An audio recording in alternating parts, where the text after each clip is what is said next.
So with that, we'll go ahead and get started. Today, hopefully by the end of it, you will come away with an understanding of what the MPO is, what MPOs are in general, what we do, who our partners are, how we do what we do, at least at a high level, and then also why this is sort of important to you all and how you can be successful or begin to be successful in transportation planning and programming in our region. As we go through the presentation, you'll see a couple of icons. The website resource icon is pretty self-explanatory. And then the other icon there, opportunities for involvement. Those can clue you in that if you see that, that's where we're talking about something where you can get involved. Although I will say that those are pretty front and center involvement. Most of what you see in here, you can be involved in some form or fashion. So we're not going to go back to the dawn of time, but we'll go back nearly to the dawn of time in terms of transportation, modern transportation in our country. Over the decades, lots of different communities have had lots of different ideas about what their needs are, what their priorities are across all the different modes of transportation, and even arguably new modes of transportation have emerged. But at the end of thinking about all of those, what you very quickly realize are that there aren't nearly enough resources to do everything that everybody needs or wants. And so really, it was the advent of the national highway system that started to really push the issue of beginning to coordinate beyond just one jurisdiction and to come up with priorities and needs that are identified that can help the most number of folks out there. And so the next few slides, we're going to talk about some of the laws and regulations that are out there for MPOs that deal with MPOs. Some of them are at the state level, some of them are at the federal level. I'm not going to read through all of these. You'll have access to these slides, and so you can see all the citations. But a couple of more notable ones in North Carolina. In 1959, the establishment of requirements for thoroughfare plans. Those were roadway-focused plans. And at the time, they were mutually adopted by the State Department of Transportation and local governments. At the federal level, in the 1960s, we started to see the beginnings of federal transportation laws dealing with planning and programming and cooperation. And that's really where we saw the establishment of these entities known as Metropolitan Planning Organization. And they were established for all urbanized areas with a population greater than 50,000 and were a requirement to be able to receive federal funds for transportation.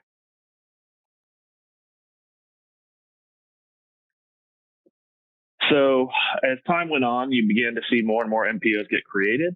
And that really began in earnest in the 1970s and through the 80s. But since that time, with every new round of federal transportation legislation, new responsibilities have been created or shifted to MPOs. And this is one of the slides I was talking about a moment ago. Beginning really in the 90s, we started to see about every 4 years or so, 4 to 5 years, renewed federal transportation legislation, both for policy and the framework for annual funding. And that began with what was known as ICE-T, followed by T21, and continuing up to today's FAST Act. And we'll talk a little bit more about the FAST Act, which is the current federal legislation governing transportation, a little bit later. You'll also see in that list a couple of references to some general statutes in North Carolina, primarily those that were dealing with updating or evolving the thoroughfare plan requirements to what were then called and now called comprehensive transportation plans. They recognized other modes beyond just roadway, In MPO areas, those are mutually adopted by the MPO and Ncdot. And it also recognized the rural counterparts to the MPOs, the RPOs, rural planning organizations. So, what is an MPO? It's federally mandated and funded. It's the region's transportation policy making and decision making organization.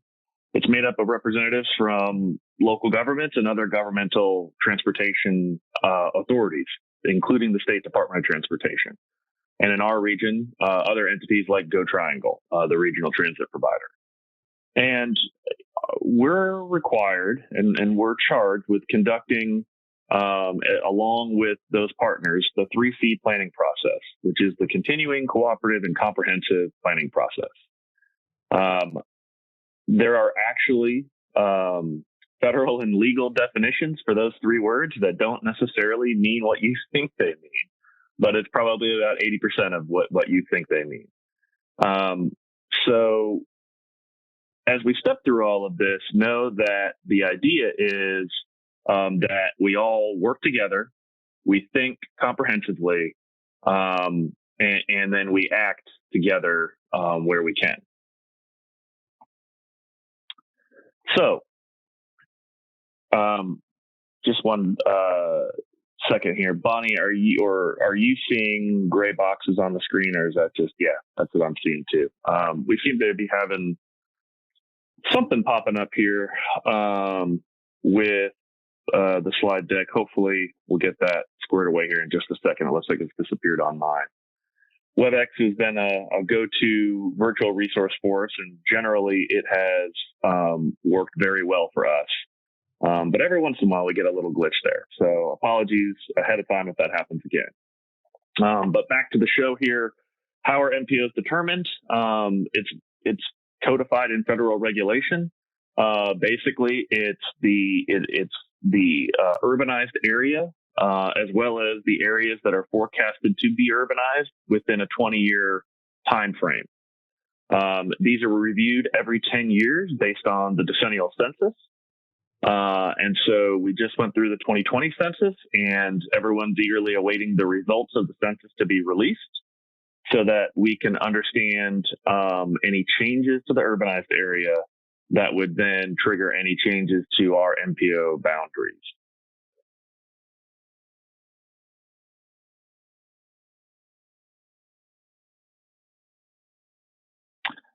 So many of you that are new to transportation may be familiar with the term urbanized area. And on the screen here, you can see both our MPO that is highlighted with the orange color, and then our neighboring MPO, the Durham-Chapel-Hill-Carrboro MPO, which is highlighted sort of in that reddish maroon color or outlined. Our urbanized area is inclusive of the large green area as well as the two sort of purple shaded colors to the right on the map. And then and our MPO boundary is inclusive of those areas. And you can see that in some places like in northeastern Wake County and southern Franklin County, there are areas out there that don't show up with the urbanized area, but we do include them in the MPO. Again, that's sort of showing some of those areas where we've done the look ahead to incorporate for planning purposes those areas that might urbanize over the next 20 years. And to make things easier, we've also tried to tie our boundary to census geography. So in this case, census block groups. That makes doing a lot of the calculations for population and employment over time a lot easier. So what is it that the MPO does? And the MPO really has 5 core functions, and they're listed here on the screen. And I will run through these for you. It's establishing a fair and impartial setting for everything else that we do, evaluating different transportation alternatives, developing and maintaining a metropolitan transportation plan. That's what we call our region's multimodal transportation plan. Developing and maintaining a transportation improvement program, and then involving the public So that's the residents, the workers, the folks that are out there living their lives within our region, and in particular, any key affected subgroups of the general public out there. So these 5 core functions really manifest themselves into some key responsibility areas. Again, that Metropolitan Transportation Plan, it's required to cover at least 20 years. Our regional plan generally covers about 30 years, and it is required to be updated every 4 years. And we are in the 4th year of our 4-year cycle. And so, if all goes well with our schedule, we would be adopting our latest MTP update at the end of this calendar year. The key thing to remember about the Metropolitan Transportation Plan is that it is fiscally constrained, meaning that revenues and costs must balance out in the plan. It's not a wish list.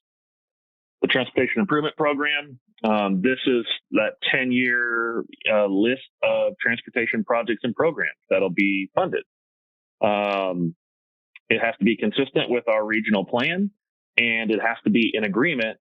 There has to be agreement between our Transportation Improvement Program, the TIP, and the state's Transportation Improvement Program, the STIP. And then the third piece there is what we generally call air quality conformity, and that is ensuring that our transportation projects meet air quality emissions regulations that are out there. And a lot of that is accomplished through some air quality modeling that's done for our region. So, Campo. Let's hone in a little bit on Campo itself. Again, you can see the boundaries here, where all of Wake County and portions of 4 of our surrounding counties, Granville, Franklin, Johnston, and Harnett counties. We currently do not have any Campo area within Chatham County. Some of that may change during, as a result of the next census, depending on what happens to our urbanized area. And discussions with Chatham County, of course. So as of the 2019 certified population estimates from the state, about 1.3 million people are within Campo. That's about 12.4% of the state's population. I believe we are still the largest geographic or spatially large MPO in the state, although the MPO in the Charlotte region, I believe, still has a little bit larger population than we do. The MPO is structured with an executive board, a technical coordinating committee, professional full-time staff, and then, of course, collaboration and coordination with all of our member agencies and their local boards, councils, and committees. We also have a variety of standing groups, whether they're formally recognized and created or ad hoc committees that work to do the business of the MPO. So let's talk about the 2 sort of central things here, groups here, the executive board. Some of you may have heard the term TAC, or Transportation Advisory Committee. About a decade ago, our board had recognized that the A in the TAC was maybe a bit of a misnomer and had desired to change their name to Executive Board. There are other MPOs that have done this as well. But this is the board where the members from each of the governing bodies of our member jurisdictions get together and meet. It's comprised mostly of elected officials, Ncdot board members, or other appointed agency representatives. For example, Will Allen, who's with us today, he is with us representing the Go Triangle Board of Trustees. This group meets monthly, typically monthly. Occasionally they'll take July or December off if there's no pending business, but they meet the 3rd Wednesday of each month at 4 p.m. Under normal times, they meet at the Campo offices, but they have been meeting via WebEx ever since the pandemic started. The other group, the Technical Coordinating Committee, it's comprised of government and agency staff. They advise the executive board on technical issues, and they also meet monthly on the first Thursday of each month at 10 a.m. More information about each of these groups can be found on our website, including bylaws, a list of existing members, current members as of January, and you can also see past agendas and meeting minutes as well. Our MPO also has a professional staff with 16 full-time and 1 part-time staff member.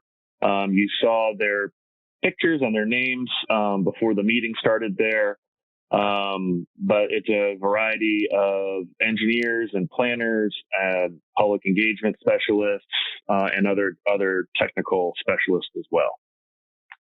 I'll say I think it's a very strong team. I'd like to think it's the best MPO staff in the state. And we do a variety of efforts to meet our core mission, as well as try and do anything in the transportation realm that our region desires to have done when they ask for it.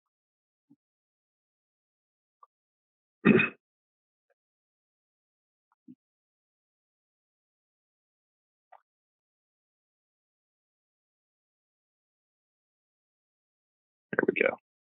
So who are some of our partners?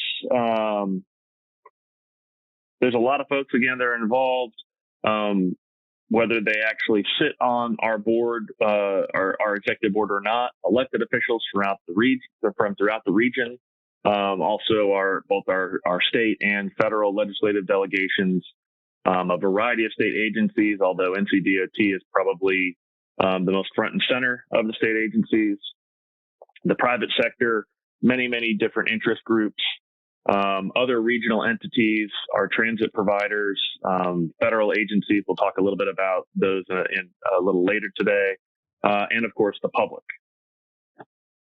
You all are our partners, right? Those of you that are local elected officials or staff, your jurisdictions are the MPO, right? And those stakeholder groups and the public also help inform decisions made by the executive board.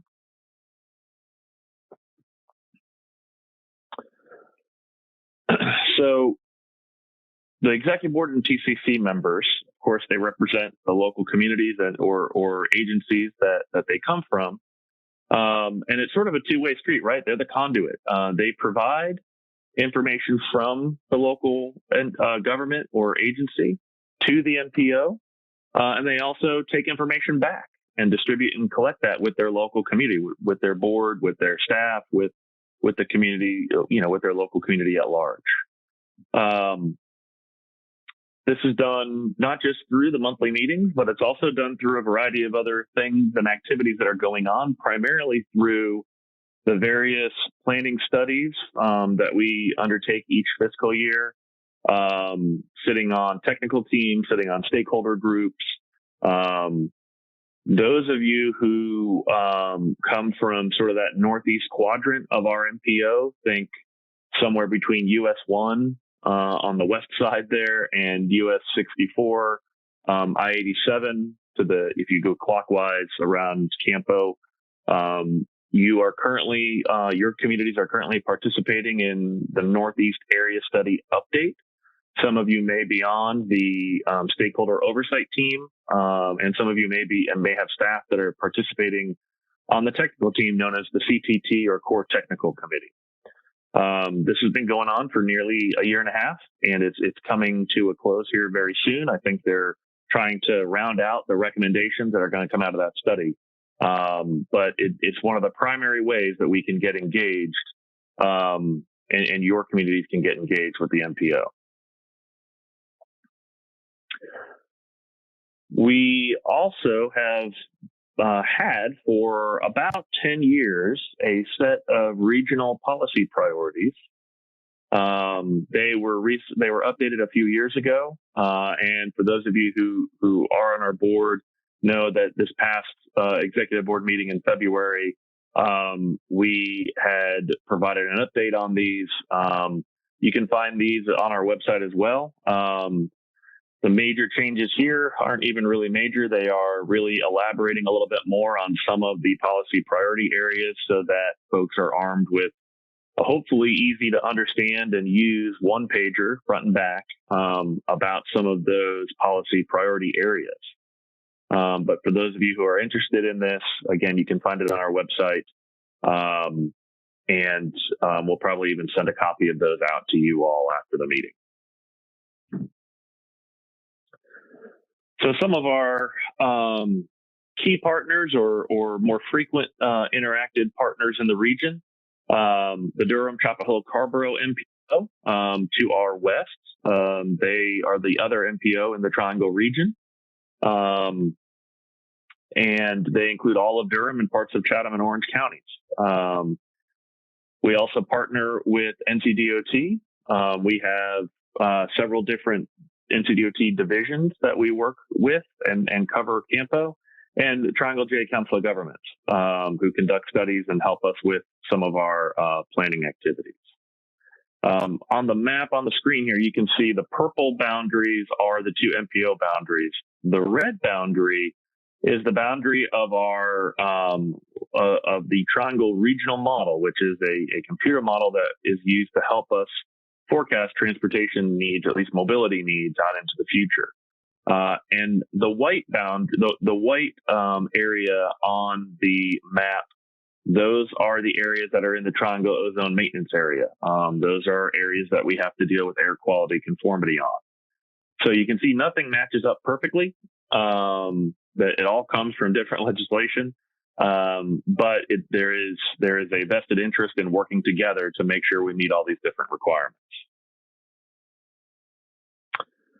So another reason why we try to work together with our partners, on the left-hand side, you can see our region. On the right-hand side of the screen, you can see the Charlotte region.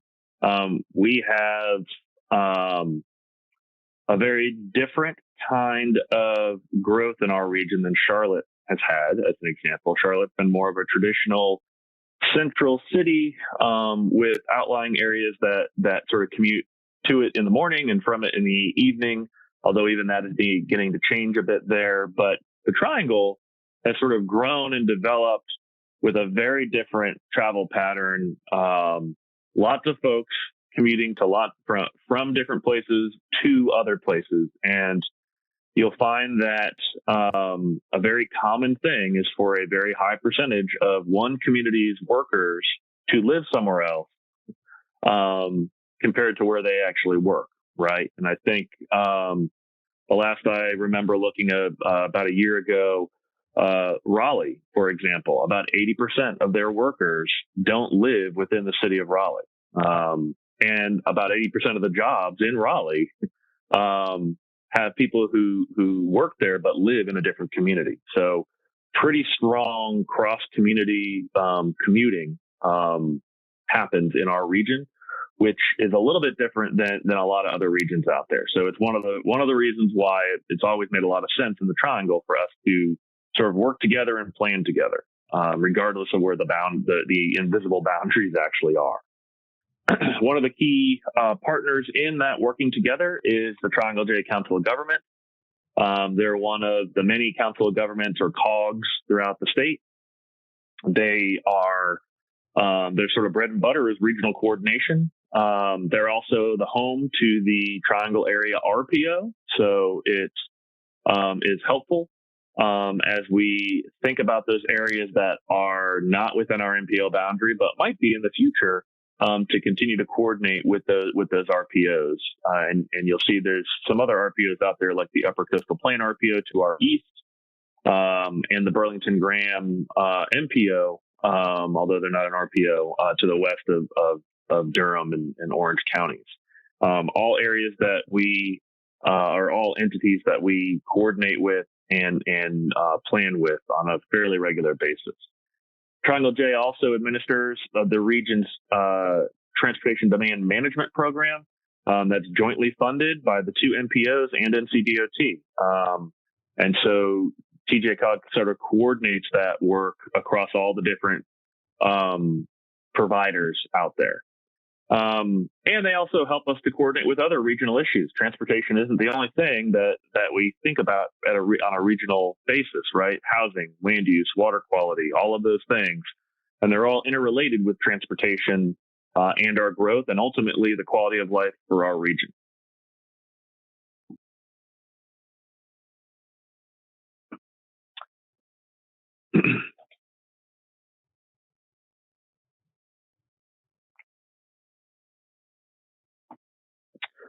So the RPOs, as I mentioned, there are a few that are neighboring our MPO. These were created really in reaction to federal law that brought a requirement for each state to include rural consultation in transportation.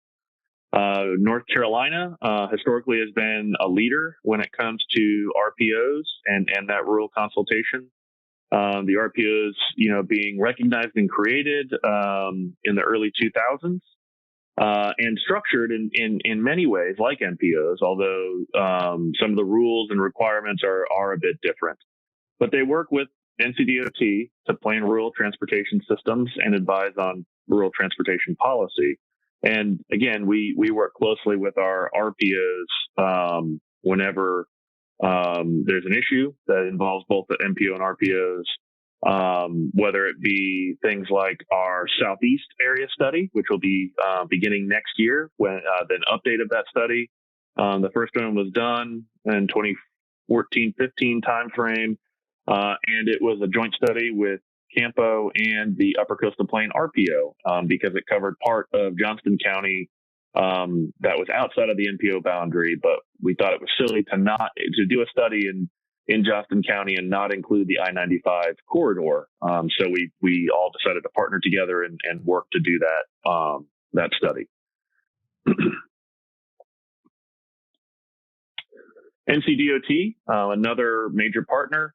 There's many different elements, units, portions within Ncdot that we work with on a regular basis. Their planning division, their local geographic divisions.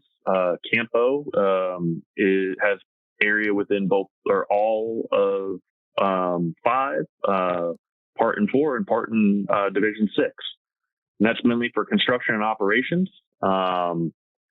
for the statewide prioritization process, for our TIP coordination with the state, all the different multimodal divisions, the toll authority, and a variety of other functions that we work with different elements of Ncdot on a regular basis. So just a real quick primer on Ncdot. They maintain over 80,000 miles of public roads. They're the second most in the country, behind only Texas. In North Carolina, counties don't maintain roads, or at least generally they don't. There are a few exceptions to that have changed over time, but for well over 50 years, North Carolina counties have not maintained transportation facilities, particularly roadways. And that's very different than a lot of other states. So those of you that are new to North Carolina, you'll note that counties don't generally have a transportation department other than their public transportation services. But Ncdot is divided into 14 divisions, and they help distribute the federal funding to our region for both our planning activities and our construction projects. And they use the planning outputs from the MPO to help determine state transportation priorities and project decisions.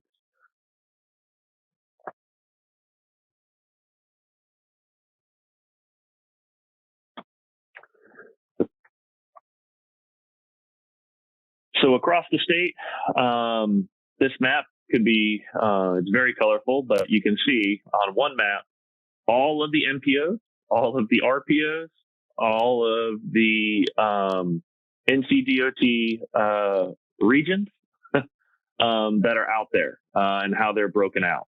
And you can see there's a lot of different boundaries and entities that are out there that need to work together to make things happen. At the federal level, the primary partner we have there is the U.S. Department of Transportation, and even there, it's really two of the administrations under that department: the Federal Transit Administration, which handles public transportation. That's anything from buses and commuter rail to ferry boats, trolleys, demand response, and anything like that. In our region, that primarily means buses, and over time here in the future, bus rapid transit and commuter rail, as well as demand response. They also provide financial assistance for new transit systems that may be developing, although we don't have too many of those in our region, and to provide funding through the various transit funding programs to our existing transit providers. The Federal Highway Administration, they are probably the primary federal partner that we have. They are responsible for overseeing what MPOs across the country are doing and making sure that MPOs are meeting the requirements that are set out in federal law and regulation. They also are where the MPO operating funds and planning funds come from and are allocated to and administered by in order to support our activities. And they also can provide technical assistance for the program level and for the project level. So MPO funds for planning and operating are primarily from three categories, what are known as PL funds. Those are funds that are allocated through Federal Highway Administration based on population, and they're what we use to do many of our day-to-day activities. Then there's the Surface Transportation Block Grant Program and the direct allocation. Those of you who have maybe come from other states, this funding source, it has a slightly different name depending on the state. Some areas call it STBGP DA, like North Carolina. Others call it Flex Funds or Metro Funds or Direct Funds. But it's all the same thing. It's Surface Transportation Block Grant Program funding that is allocated directly to our region. And that works for regions that have a population over 200,000 in population. And it's meant to help cover additional planning and project requirements for these larger areas. The larger MPOs across the country have more requirements and more things that they have to do than some of the smaller MPOs that are out there. These funds, along with the PL funds and our other planning funds, are programmed in our Unified Planning Work Program, which is our annual work program and budget, and we'll get into that a little bit more today as well. The third category, SPR funds, or State Planning and Research Funds, are federal funds that go to the state, to Ncdot, and they can utilize them for different things. But typically and historically, they have made some of those funds available to MPOs and RPOs around the state to help with or to sort of do Ncdot's part for transportation planning out there. Historically, we've had a funding partner from Ncdot in our large area studies, like the Northeast Area Study or the Southeast Area Study, and they have used these SPR funds to cover their share. Recently, in North Carolina, state laws were enacted that limit the use of these funds to a degree. It basically said if you were one of the larger MPO or larger urban areas, Ncdot wouldn't provide the non-federal match that is required for these funds. So we could get access to SPR funds, but we'd have to use our own non-federal funding to get access to those funds. So a little bit of a change a couple of years ago, but these have been, I think, very important funds that has enabled Ncdot to be a funding partner on many studies that we've done in the past. moving forward, we'll have to see how things go to see where the state may be a funding partner and where it may not when it comes to the future planning that goes on in our region. So that has been a lot so far, but a quick pause to see if we have any questions about any of that. Chris, it's Will Allen. Can you hear me? Yep. It's not so much a question, it's just an observation that slide that showed the contrast between our region, Campo region, and Charlotte with the transportation inflows and outflows. There was one that showed 83,000. It seemed to be anomalous, an outlier. Just more of a comment than anything else. I'd be interested at some point. It's probably not appropriate for this meeting, but I'd like to go back and understand that better. Yeah, I mean, just very quickly, I can tell you that's from American Community Survey commute data, right? So my hope here is that as soon as the census data starts getting released, we'll even have more updated information than that slide, right? But it's really just looking at county to county commuter flows, which get updated every few years. So the numbers on that aren't. I mean, they're important, of course, and the data is what it is. But in particular, seeing the pattern there, I think, is really important to understand that we have a lot of folks who live in Wake but work in Durham, and vice versa. We have a lot of folks who live in the other counties and work in Wake, right? And even within, say, Wake County. Again, we have a lot of people who live in Raleigh but don't work in Raleigh. We have a lot of people who live in Cary and don't work in Cary. And that goes for all the other communities as well. Thank you. Yep. Other questions?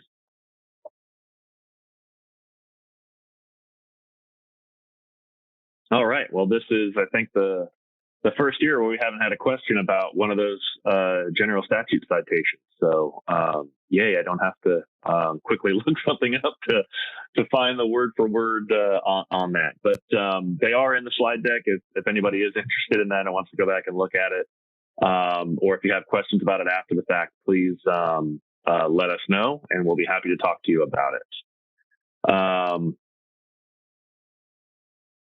Moving right along, we'll get into some of our planning requirements. So a moment ago, I mentioned that some of the larger MPOs above 200,000 have a little bit of additional funding, but they also have more responsibilities. These areas are known as TMAs, or Transportation Management Areas. In the past, they've been required to have a congestion management process. That specific thing isn't a requirement anymore, but all of the elements of it are. They've just kind of been in the legislation. They've been changed a little bit over the years, but recognizing that those urbanized areas that have a higher population generally have more congestion issues to deal with, and so the requirements have been created to ensure that we are trying to deal with those. We do get some additional federal funds for this, but it is of course not nearly as much as the additional requirements that are placed on these TMA areas. On the map there, you can see all those urbanized areas in the state, as well as the highlighted with the blue, those areas that are actually designated as TMAs. So we mentioned two of the things that we have to deal with on a regular basis is the region's multimodal transportation plan, the MTP, and air quality requirements. You saw this map earlier, but as you can imagine, it is a very complex map, and so that it's showing you the complexity that's out there when it comes to all the various requirements that our region has to meet. And so to try and make that a little easier, about 20 years ago, Campo and the DCHC MPO began to synchronize their regional plan updates. And then in 2009, the two MPOs developed a joint regional plan, separately adopted by both MPOs and technically two separate plans, but the plan was developed together. And it actually won a national award for outstanding achievement in transportation planning, in metropolitan transportation planning. That was known as the 2035 LRTP, or Long Range Transportation Plan. After that, the acronym MTP for Metropolitan Transportation Plan replaced LRTP, and our 2040 and our 2045 MTPs were also jointly developed with the DCHC MPO.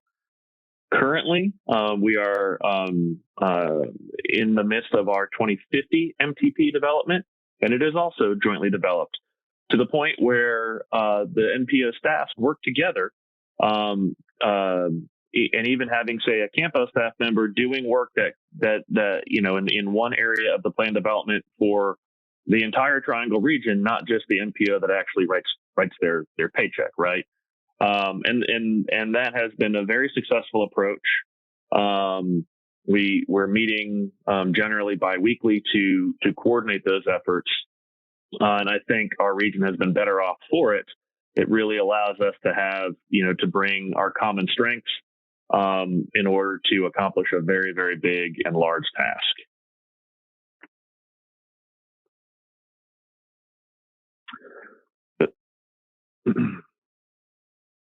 So, some changes to the consultation, that C of the 3C process. MPOs, along with the states, are required to consult with the state and local agencies responsible for land use management, natural resources, environmental protection, conservation, and historic preservation. I'd like to say these are. It's nice when a new requirement is created that you're already doing. And thankfully in our region, for many, many regional plan updates, we have been working with our local jurisdictions to understand what their what their land use and community comprehensive goals are, how they see themselves as wanting to grow in the future, and incorporating that into our regional planning context, as well as working with, particularly at the state level, but also at the federal level, the natural resource agencies and environmental protection agencies out there, as we develop our plans and as we implement our plans. North Carolina has a process known as merger for large, potentially very impactful projects once they get funded, which brings partners to the table from all of these areas as well as others to ensure that everything is being considered as a project goes through its project development and ultimately design. We are also required to maintain performance metrics that are established, as well as now targets to meet those performance measures. The FAST Act, which is the current federal legislation, is really the descendant of that long list of transportation laws that we showed you earlier in the presentation. It has been extended a few times now, and currently expires in 2022. It does continue to require intermodal transportation planning, which includes bicycle and pedestrian facilities, transit, safe routes to schools, and recreation trails planning. It did increase the focus on system resiliency and reliability, also on stormwater, on reducing stormwater impacts, and enhancing both economic and travel and tourism planning activities in the regions. It was also the first time that regions had to consider the role of intercity buses in congestion reduction, and also to develop and recommend any strategies and investments that would preserve and enhance intercity bus systems. Generally, in our region and in our state, that's really talking about Greyhound. Although there are a few other smaller intercity bus systems or companies out there. So we work with Ncdot to kind of understand how our region fits into that overall framework when we do this planning. There are federally mandated planning factors. Think of these as planning areas, and you can see them on the screen there. Everything from economic vitality and safety to preservation of our existing transportation system and environmental considerations as well. So in the FAST Act, like MAP 21 before it, there are specific performance measures that are mandated. And we have to have these measures, and then we have targets. And for those of you on our MPO board, you know that we were just going through the update of the safety targets that have been established on an annual basis. Right? But you can see on the screen there everything from infrastructure condition and congestion reduction and safety to system reliability, freight movement and economic vitality, environmental sustainability, and project delivery. Ultimately, our targets are set by our executive board and coordinated with the state. In several of these, though, we have gone with the state, the targets that the state has set. Both MPOs and states have to set their own targets, but they can be very, very closely coordinated and need to be. So any questions on any of those requirements?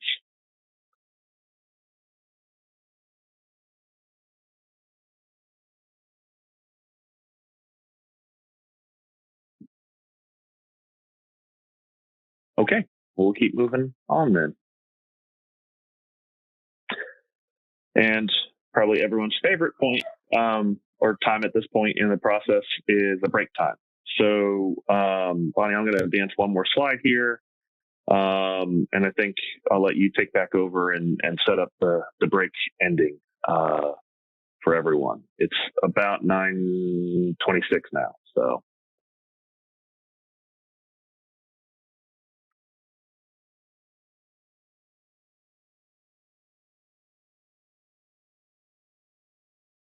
We'll get back together here in about 8 or 10 minutes.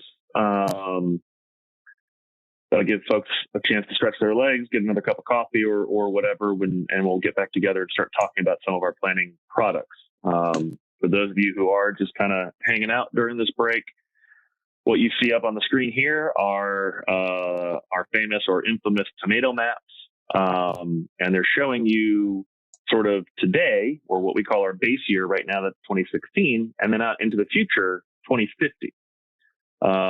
And just like a stoplight, red, yellow, green, red is showing you where things are slowing down or stopping. Green is showing you where you're a lot closer to sort of free flow. The thicknesses on the line kind of give you an idea of how much volume or number of vehicles are actually using those corridors. And what you'll see here, I think, is these will cycle through different times of the day. And you can see sort of today versus the future, what things look like.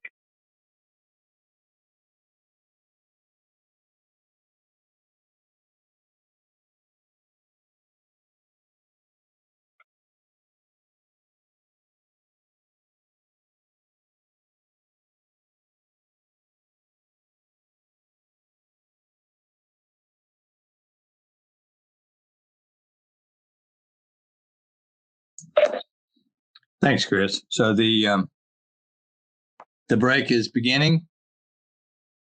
Yes. All right. See you in a little bit.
Hey, folks, we got about 2 minutes left till we get going again.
Okay, Shelby, there we go. Yep, I'm all set. So we'll go ahead and get started again. Good morning again to everyone. I'm Shelby Powell. I'm one of the 2 deputy directors here at Campo, overseeing a lot of our planning functions. And we're going to get into a little bit more of the functions, programs, and products that the MPO produces. And again, as a reminder, please keep yourself on mute as we go through this and enter any questions that you have into the chat box so we can be sure and get everybody's questions answered. So the primary products for the MPO, as Chris talked about, are the Metropolitan Transportation Plan and our Transportation Improvement Program, and then our Unified Planning Work Program. So the way these 3 things work together is that our Metropolitan Transportation Plan is our overarching regional transportation vision for the region. And it is a fiscally constrained document, which means we have to prove in there that we can pay for all the things that we're planning to do. And we also have what's called the Comprehensive Transportation Plan element, which is sort of the visionary wish list, if you will, of projects that we can't quite pay for yet, but that we know are going to be needed after our 20-year or 25-year time horizon that's covered in the fiscally constrained portion of the MTP.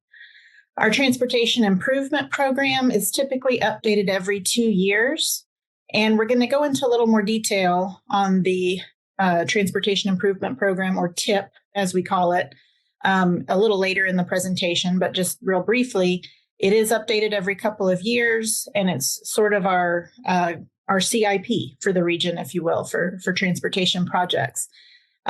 We do work with Ncdot because our Metropolitan Transportation Improvement Program, which we develop here at the MPO, has to match and be identical to the Transportation Improvement Program for the state, which is referred to as the STIP.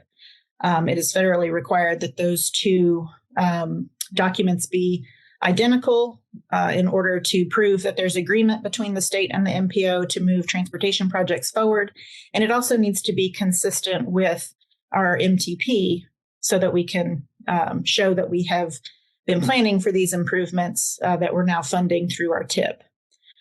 Our Unified Planning Work Program, or UPWP, is updated every year, and that's our annual work program and budget. So it's sort of the implementation arm showing how we're going to achieve the things that we envision in the MTP and the things that we program through the TIP. So it's the planning work of the MPO. And It also is mostly federally funded. We're funded at 80% through federal funds, and a 20% local match is paid for through a per capita charge to each of our member local governments. We also have a lot of responsibilities for wake transit funding that come through the MPO. So we include those funds in our UPWP as well. In addition, if any other state agencies are spending federal planning dollars in our region, we have to include those in our UPWP also. An example of that is the recent TOD, or Transit Oriented Development Planning Grant, that Ncdot received. We just amended our UPWP to include that grant into our UPWP, even though the money or the work will not be going through the MPO, because it is federal planning dollars being spent in our region. It needs to be reflected in our UPWP.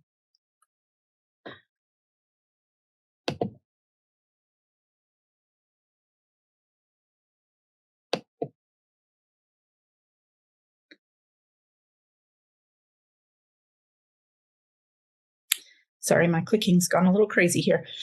So this graphic we developed a few years ago just to show the relationship of the things that I was just talking about. And as Chris mentioned earlier in our session today, the MTP is an ongoing thing. We don't, every 4 years bring out a blank map and pretend we've never thought about transportation before. We're continually updating our Metropolitan Transportation Plan and our Comprehensive Transportation Plan. So that thinking, even though it's adopted every 4 years and amended periodically in that time, it is a continuous document that we continue to work on with our local governments and with Ncdot to make sure that we continue marching towards the transportation goals we're trying to achieve. So the Comprehensive Transportation Plan I mentioned is that broad visionary portion of our MTP that is the unfunded element. When you look at our MTP maps online, you can see our Comprehensive Transportation Plan projects on there as well. They're usually identified by gray lines instead of the colored lines that we use for the funded transportation projects, so as not to be too confusing. But it does include all of the elements: the highway element, public transit and rail, and then our bicycle and pedestrian elements. This is an Ncdot requirement. So what we have is that all of our non-wake counties have full countywide CTPs, even though that county may not be fully within the MPO. For instance, Granville County, about half or a third of the county is within the MPO boundary. So we take the Granville County CTP, which we assist with the development of, and fold that into our regional Campo MTP CTP element. So we can make sure and reflect the priorities of all of our counties through those documents that they're developed by Ncdot. The important thing here is probably the link at the bottom of the slide. This is how you can get to our current MTP. Our current MTP is our 2045, so it looks out to funded projects through 2045, and it does include, as I mentioned before, all the modes, the bicycle and pedestrian, the transit, and the roadway elements. And the link at the bottom of the page, or the bottom of the slide here, will take you to our transportation plan website, where you can see interactive maps and some static maps as well to see all the projects that we have planned for in our region. So a couple of points on the MTP. It is a federally mandated document. And as time has gone on with those transportation authorization legislations, the emphasis has become more on preservation and improving efficiencies of our existing system rather than large expansions of the system. Of course, we are, as we all know, still in a growing area, and we still have some needs in that realm to grow our transportation network to meet some of those demands. But there is a higher emphasis now from the federal level on that preservation and improving efficiencies. The planning horizon must be at least 20 years and it must be updated every 4 years. So the MTP that the 2045 MTP is being updated right now to be the 2050 MTP.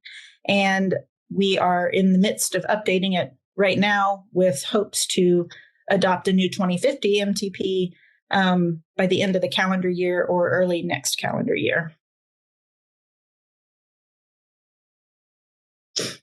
Another important point here is that the projects must be consistent with the MTP if you're going to use federal funds on them.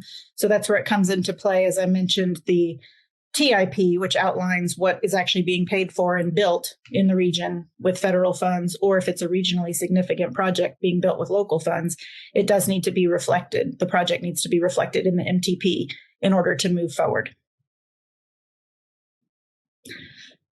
So we mentioned that we are continually updating our MTP, and we do this through special planning activities or sub-area planning activities. Some of those things include large area studies. Chris earlier mentioned the Northeast area study, which is underway right now.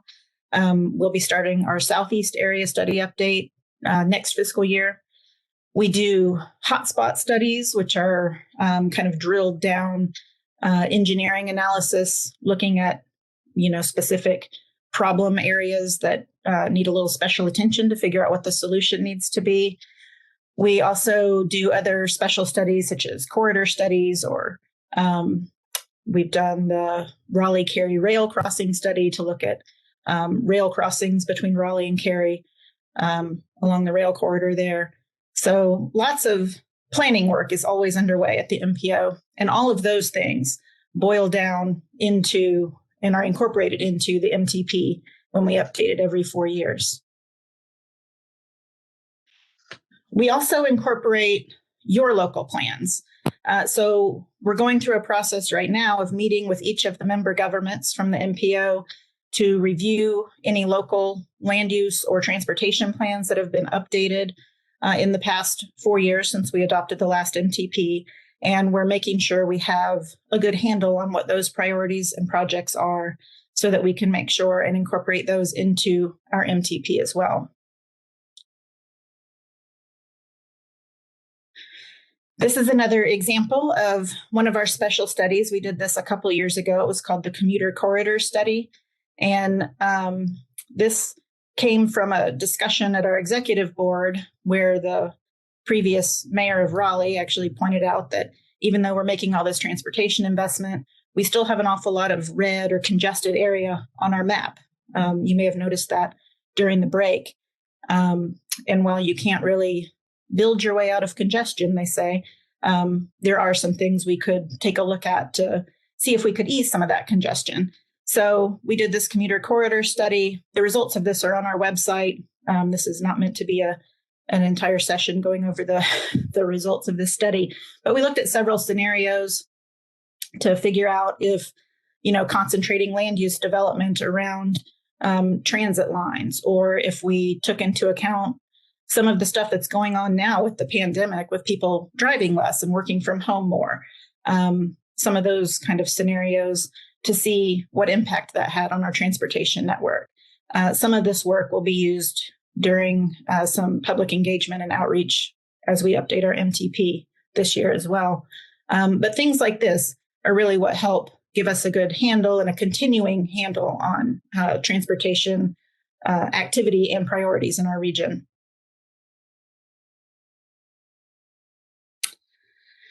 So anyone who may have gone to planning school will recognize our MTP planning process. We develop our vision and goals. And again, that's recognizing that this is an ever-evolving region and this is an ever-evolving plan. So again, we don't usually start this with a clean slate. We start with, here's what we've heard up to this point. Is this still accurate? Is this still where we want to head as a region with our transportation activities?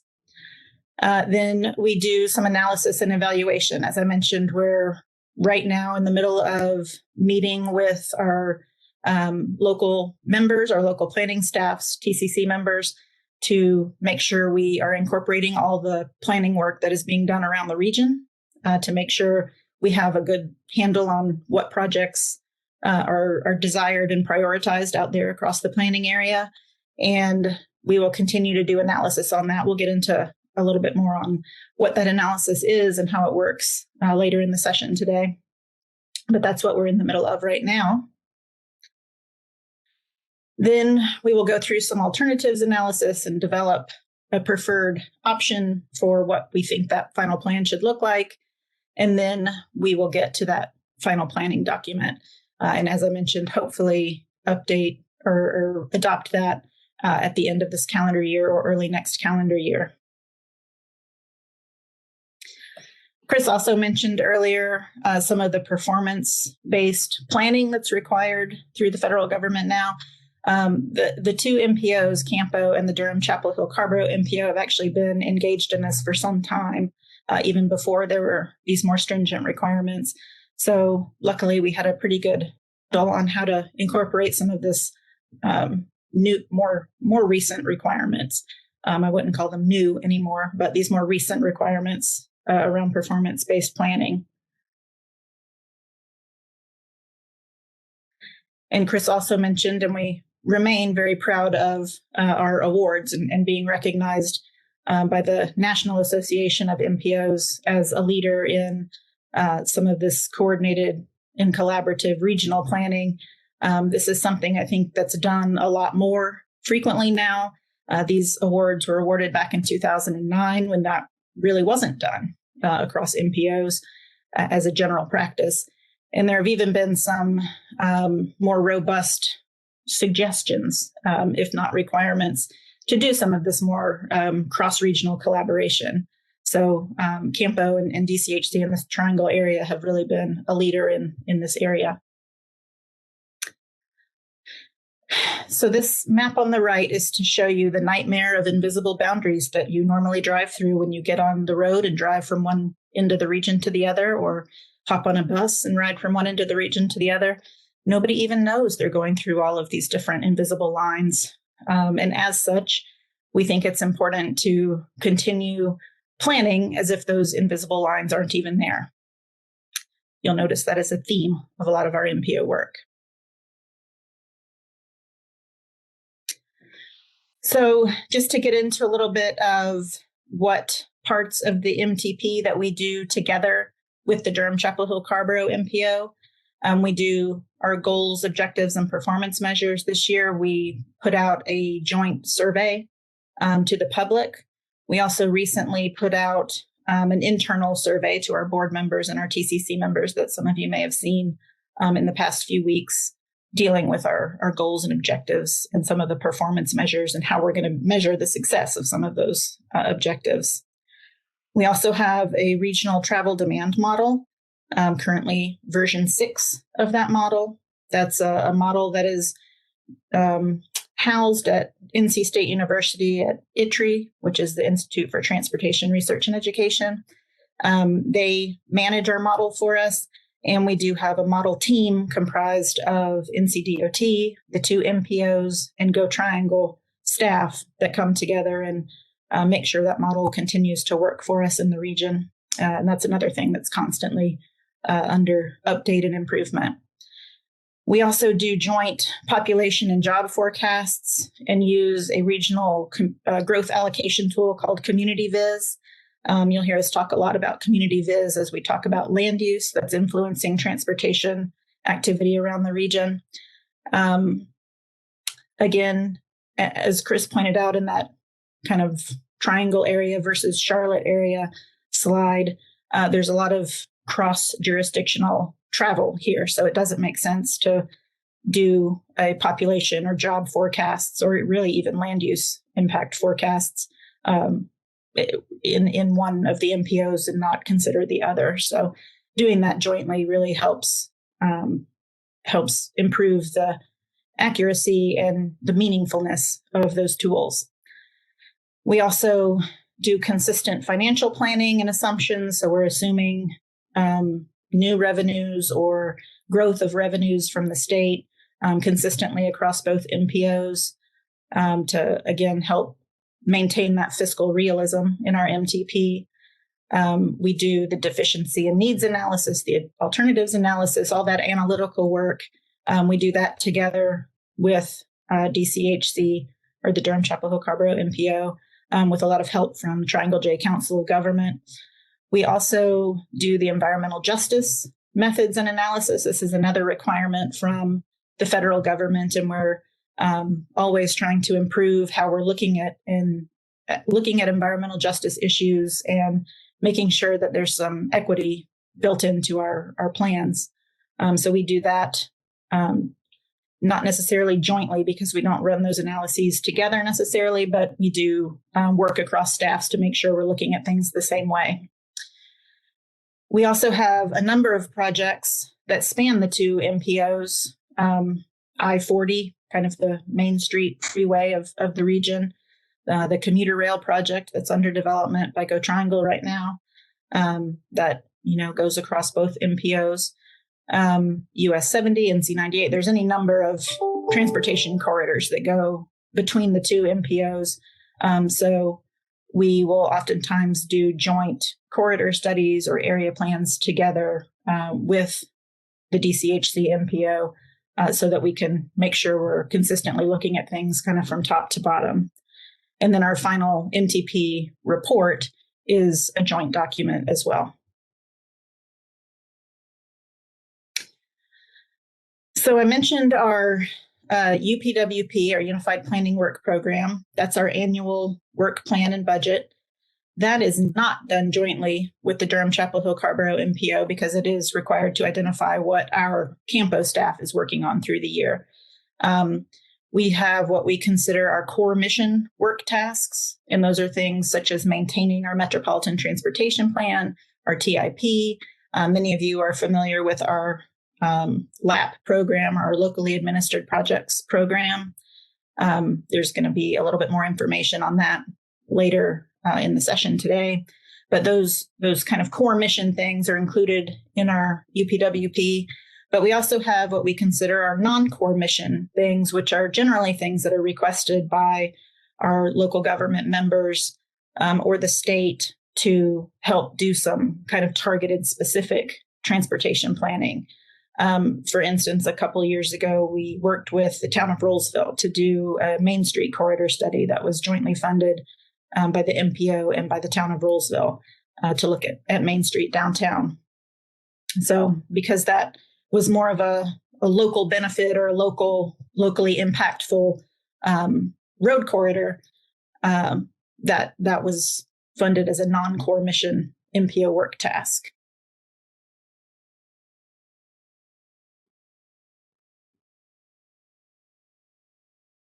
Sometimes this decides to click quick and sometimes it goes slow. For our FY22 Unified Planning Work Program, which is the fiscal year, we follow the state fiscal year, so June 1st of 2021 through July 31st, 2022. That document, we just had the public hearing for this at our last executive board meeting, and we'll bring it forward for adoption at our March executive board meeting. But this does outline some of the things we're going to be working on in FY22. Again, those core programs that we do all day, every day at the MPO, all the acronym soup there, and things like our public engagement program and our parts of the Wake Transit Work Program that the MPO is responsible for administering. We also have a couple of special studies that are continuing that have started in this current fiscal year. One of those is the Triangle Bikeway implementation study, looking at a kind of bicycle highway, if you will, between Raleigh and Durham, with a major connection point there at RTP. Looking at the Western Wake traffic signal system integration, which is more of an ITS kind of study that will hopefully come up with some recommendations on how to better coordinate and enhance the integration of those traffic signal systems that we can then possibly use in other areas as well. The strategic plan for Campo, some of you who have been on our board for several years have been involved in this periodically over the years. Every 3 or 4 or 5 or so years, we like to just check in and make sure we're still serving the region in the way we need to serve the region. And this has resulted over the years in various staff adjustments and staff additions and taking on new responsibilities and things like that. So we'll be starting that up here in the next couple of months and continuing that into FY22 as well. We also have our Wake Transit staff working on a major investment study for the bus rapid transit. So again, we'll talk more about the Wake Transit program later in this presentation today, but the Wake Transit plan has funded several bus rapid transit lines, and we also have gotten some funding through the state SPOT process for extending a couple of those BRT lines. So we're looking at how that might happen through a major investment study that's going to start up here pretty shortly. We also just started a corridor study along US 401 between Wake and Harnett counties. Again, if you've been around for a while, you know that many studies have been done on US 401, but it seems like a lot of starting and stopping. And hopefully we're going to come to some final conclusion on what that corridor is going to look like when it grows up, and then we'll be able to actually get it done and get it funded and implemented. We have a couple of new special studies starting up in FY22. One of those will be the update to the Southeast Area study, which is the southeastern part of our planning area, and possibly going into the RPO area, kind of to our south and east in Johnston County. We also have a mobility management program feasibility and implementation study to look at what a regional mobility management program may look like for the Triangle and how we can get that organized and funded and administered here to be an effective resource for everyone in the region. I mentioned that the MPO is funded at an 80% federal, 20% local. In FY22, that's going to work out to about a 58-cent per capita member share. So we do invoice our members at the end of every year based on what we actually expended during the year.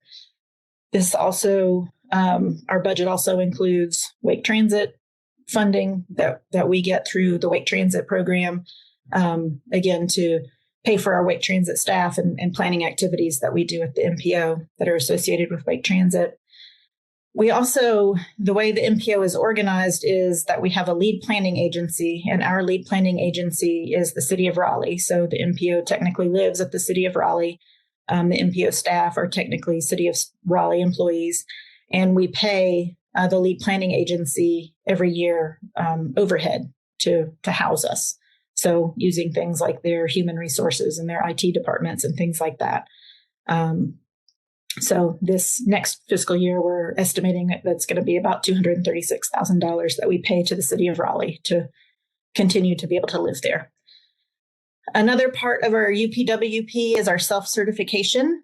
That is another thing that's required by USDOT so that we can go through and answer some questions about how we do our planning activities so they can make sure that we are still sticking to our federal guidelines, even as we move forward with implementing plans and doing new things. We still do have to stick to those core federal planning requirements. So that is the way we do that every year. Every 4 years, they come in and sort of audit us on our certification. And that's a more major process that we go through with them, kind of digging deep into our UPWPs and our tips and a lot of our other planning documents and planning processes. But every year we have to do the self-certification to answer their questions on how we're doing that. We have a public review and comment period for our UPWP that just recently closed last week. As I mentioned, we held the public hearing on our UPWP for FY22 in February, and we will bring it forward to our executive board in March for adoption. Just to touch on a few other things that we have going on at the MPO, Travel demand modeling. We do have 2 travel demand modelers on staff, as well as a GIS professional on staff, and they all kind of work together to make the technical pieces of our work keep running smoothly. Chris mentioned at the top of the show here that we have one of the best MPO staffs in the state, and that is true and accurate. And kudos to all of them. We've been able to really maintain some good work moving forward, even given the conditions that we've been under with working virtually and remotely for the past year or so. And just wanted to give a little shout out to our staff there. Transportation demand management is another program that is housed at the Triangle J Council of Governments. We help fund that with some of our CMAQ dollars, our congestion mitigation and air quality dollars that come to our region.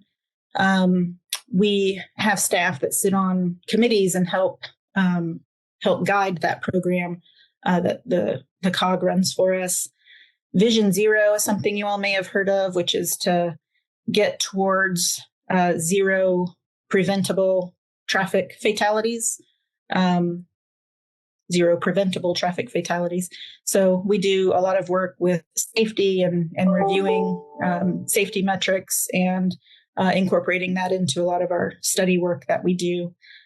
Safe routes to schools is another thing that is always ongoing. We have a Safe Routes to Schools committee that Kenneth Withrow on our staff administers, and many of our local government partners sit on the Safe Routes to School committee and use that as an exchange of information and talking about how to regionally be better at evaluating the pedestrian environment and the traffic environment around our elementary and middle schools, and helping to come up with projects that may benefit the walkability around some of those school areas. The congestion management process is another thing that used to be more specifically required in planning legislation, and we still find value in it. It's just what it sounds like. Managing the congestion on our highways. Our commute corridor study did give us some good ideas for forward movement in that effort as well. Some of you who are located along the US 1 corridor from Raleigh north to Wake Forest and Youngsville and Franklinton may be familiar with our US 1 Council of Planning. That is a council that's been in place for, probably 15 years now, that has helped to enable the state to implement the US 1 freeway project. That Council of Planning meets as needed. They have a signed agreement between all the local governments that whenever a development is coming in along the US 1 corridor, they will bring that development to the Council of Planning for feedback and making sure that the development is not doing anything to adversely affect the ability to implement that freeway project. And that has made it very cost efficient, I think, to be able to implement that US 1 North corridor study or corridor project, because we've been able to preserve a lot of that right of way by reviewing and checking each other's development as it has come in. That's obviously been a very busy and highly developed corridor. We also have a public participation plan that we have. That's one of our federal requirements, is that we have a public participation plan, but we work hard to keep that updated with best practices and all of our requirements, for how long public comment periods need to be, to which items we move forward that require public hearings, things like that are all included in our public participation plan, and you can find that on our website as well. So a little bit later in the session today, we're going to get into some of these outside funding mechanisms on how we implement all these plans we come up with, including the Statewide Prioritization or SPOT program. And as I mentioned, our locally administered projects program, or our LAP program, which is our competitive process for how we distribute the federally allocated funds that come into the MPO region. And with that, if there are any questions, I'm happy to answer them. And if not, I'm going to hand it back over to Chris.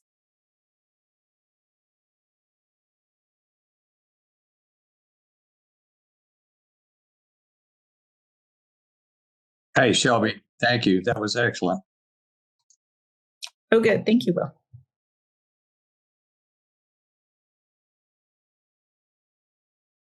Yeah, great job, Shelby. We're going to, in the interest of time, keep moving forward. But if you all have questions that you think of from what Shelby presented, please do put them in the chat and we'll get an answer to you either during the session here or afterwards.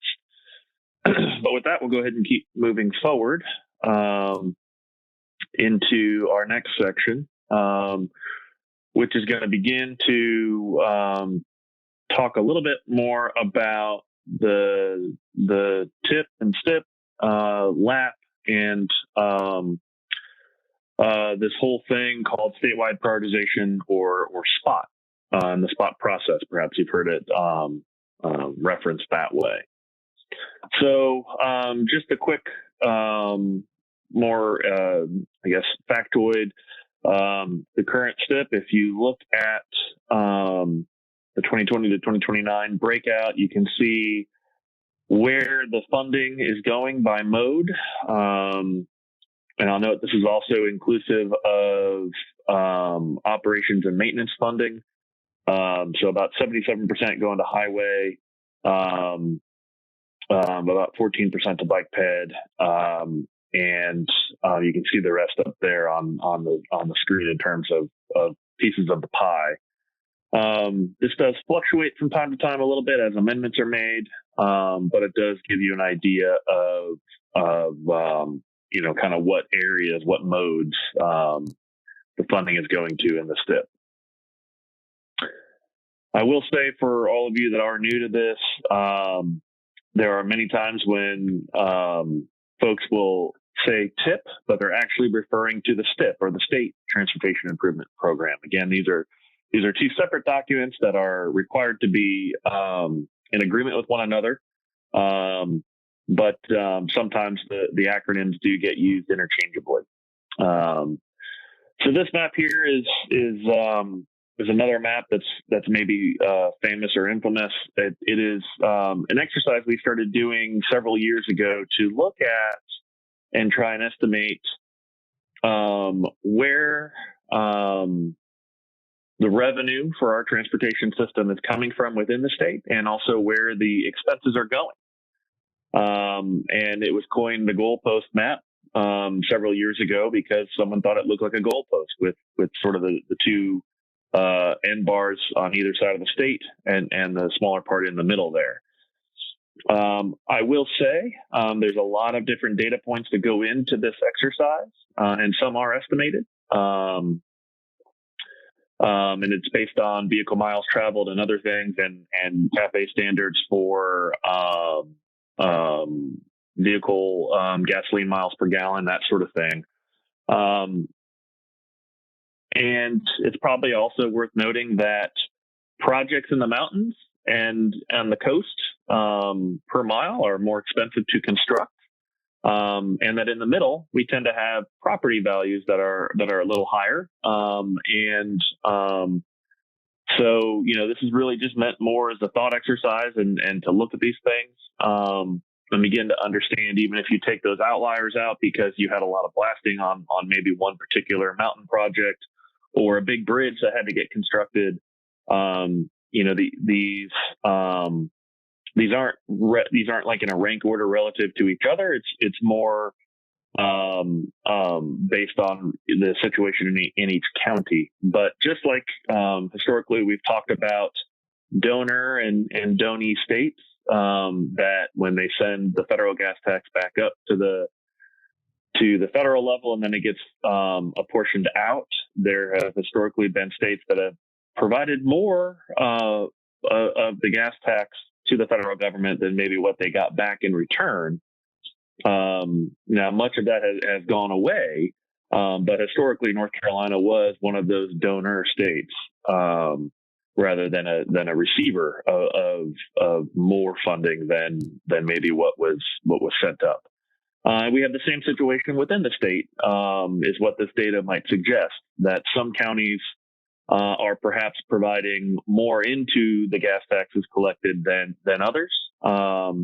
And of course, that is cyclical, and it is also dependent on some big projects there. But again, just something to kind of understand. how things are working when it comes to the transportation funding that goes into the development of the transportation improvement program. So the transportation improvement program, think of this as the capital improvement program for transportation within our region, and at the state level with the STIP is that transportation focused improvement program, capital improvement program. It's financially constrained. We have a 10-year TIP, and it's a year-by-year line item list of the projects that have been approved for funding. The first 5 to 6 years are considered committed projects. So even if they get delayed as they step through their project development process, there's still a commitment to complete that project. And that has actually happened. Last year, there were major revisions to the STIP and the various TIPs across the state and all the MPOs because of the Ncdot's financial and cash flow issues. It would appear, based on the latest revenue numbers from Ncdot, that perhaps that has gotten under control. And they are certainly no longer below the what's known as the cash floor, the minimum amount of cash, unreserved cash they need to have on hand, which is about 260, 270 million. It fluctuates from year to year a little bit.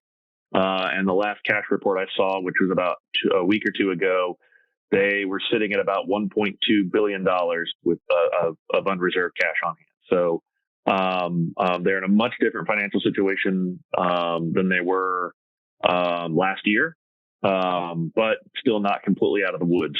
So many projects were moved or with STIP revisions and TIP revisions, and frankly delayed across the entire state.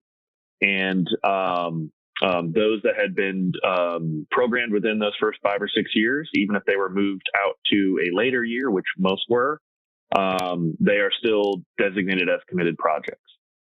Hopefully, if revenue continues to return towards more traditionally normal levels, we might see some positive movement and additional revisions to their schedules. The TIP and the TIP, or the TIP and the STIP, must match in order for a project to move forward. And if they do not, and they don't match the MTP in a region, then a project cannot move forward. They also have to conform with air quality standards, so the State Implementation Plan, or SIP, in those areas where air quality conformity is an issue. And so in our area, we are required to ensure conformity for the projects in the TIP and the MTP. So the 2020 to 2029 TIP is the current TIP, and it's also those are the current years for the STIP. The 2023 to 2032 TIP is under development now. And, you know, what happens with that will be largely dependent on what happens in the next 6 to 9 months, particularly with revenue at the state level. So we'll be watching that and looking through to see, you know, what happens.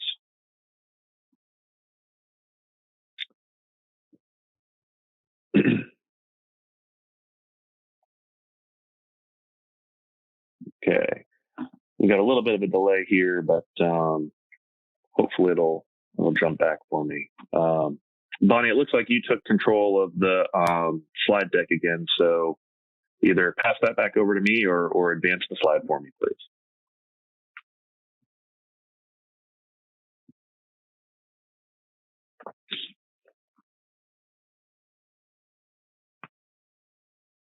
Chris, I'm here. Let me see what's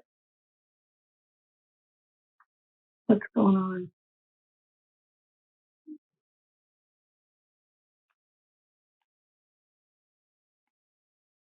Okay, I'm advancing and giving it back to you. Perfect. Thank you. So how do we get to a TIP and a STIP? In North Carolina, we utilize what's known as the Statewide Prioritization Process, or SPOT process. This began in 2009 with what was known as Prioritization 1.0, or SPOT 1.0. Over time, this process has been updated and has evolved, and it's built on successes and also modified as needed where improvements have been identified. It added a variety of improvements from that first effort, particularly for the non-highway modes. It also expanded criteria based on a lot of input from a variety of stakeholders. All right. And then along the way, we had the STI law, the Strategic Transportation Investment Law, that was passed, and that codified statewide prioritization process. That it also designated some required criteria and some required process. Now, the great thing was a lot of that process was already in place, and it just recognized it in state law. But it also added some additional things. We have completed the 5th round of prioritization at this point. This happens about every 2 years. We go through a prioritization process. We're in we'll say 1/3 of the way through the 6th round of this process, spot 6.0. This is been a little bit delayed due to the funding situation at Ncdot. And I'll show you a slide here in a minute with the latest schedule that we have, but I suspect that in the next few months we'll see an update to that schedule. So the prioritization process is a quantitative needs-based approach to identifying transportation needs throughout the state, particularly those statewide needs. It's the first step in developing the fiscally constrained state TIP and Ncdot's 5 and 10-year work programs. And the way it works is that each MPO, RPO, and division engineer will submit projects to be scored and prioritized. And you can see the link on there if you want to learn a little bit more about how STI, or a lot more about how STI works if you'd like. We're going to cover a little bit of it today. So the way it works is they take the funding and it's broken out into sort of 3 levels. What they have defined as statewide mobility, regional impact, and division needs. Think of statewide mobility as those types of projects or needs that address very large projects or high order projects, things like on the interstate system or the U.S. highway system. The focus is to address significant congestion and bottlenecks. The way that this works is projects are scored and selected for funding 100% based on data. The projects then get programmed by the state based on that technical score. At the middle level, the regional impact level, and there are 7 regions that have been identified under STI. The focus is to improve connectivity within the regions. 70% of the score is based on the quantitative score, the data, and 30% comes from each MPO, RPO, and division, split equally between the two, 15% and 15%. And then the 3rd level, the division needs, these correspond with the Ncdot division areas. And the focus of this level is to address more local needs. The scoring is based half on the data and half on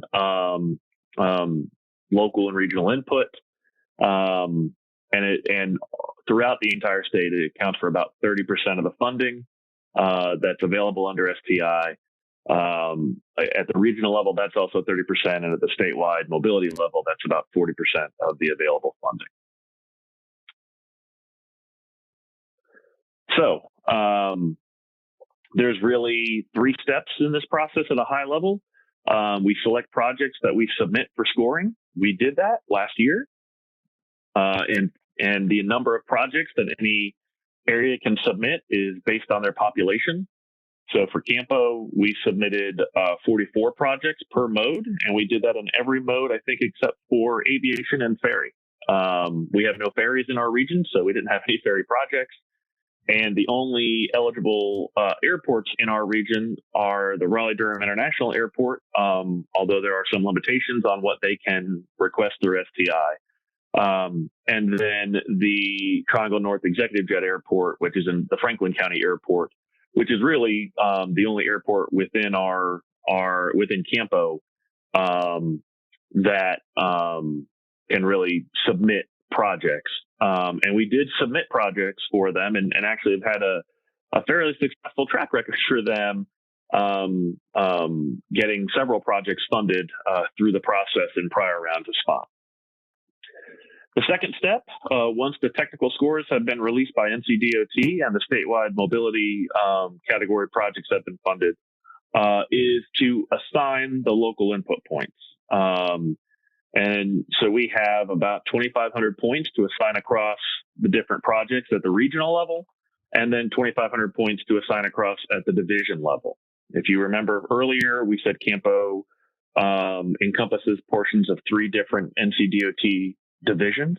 And so those 2,500 points are used throughout those divisions. Once those points are assigned, then the state will go through at each of those levels and do a draft programming of projects at the regional level and then at the division level.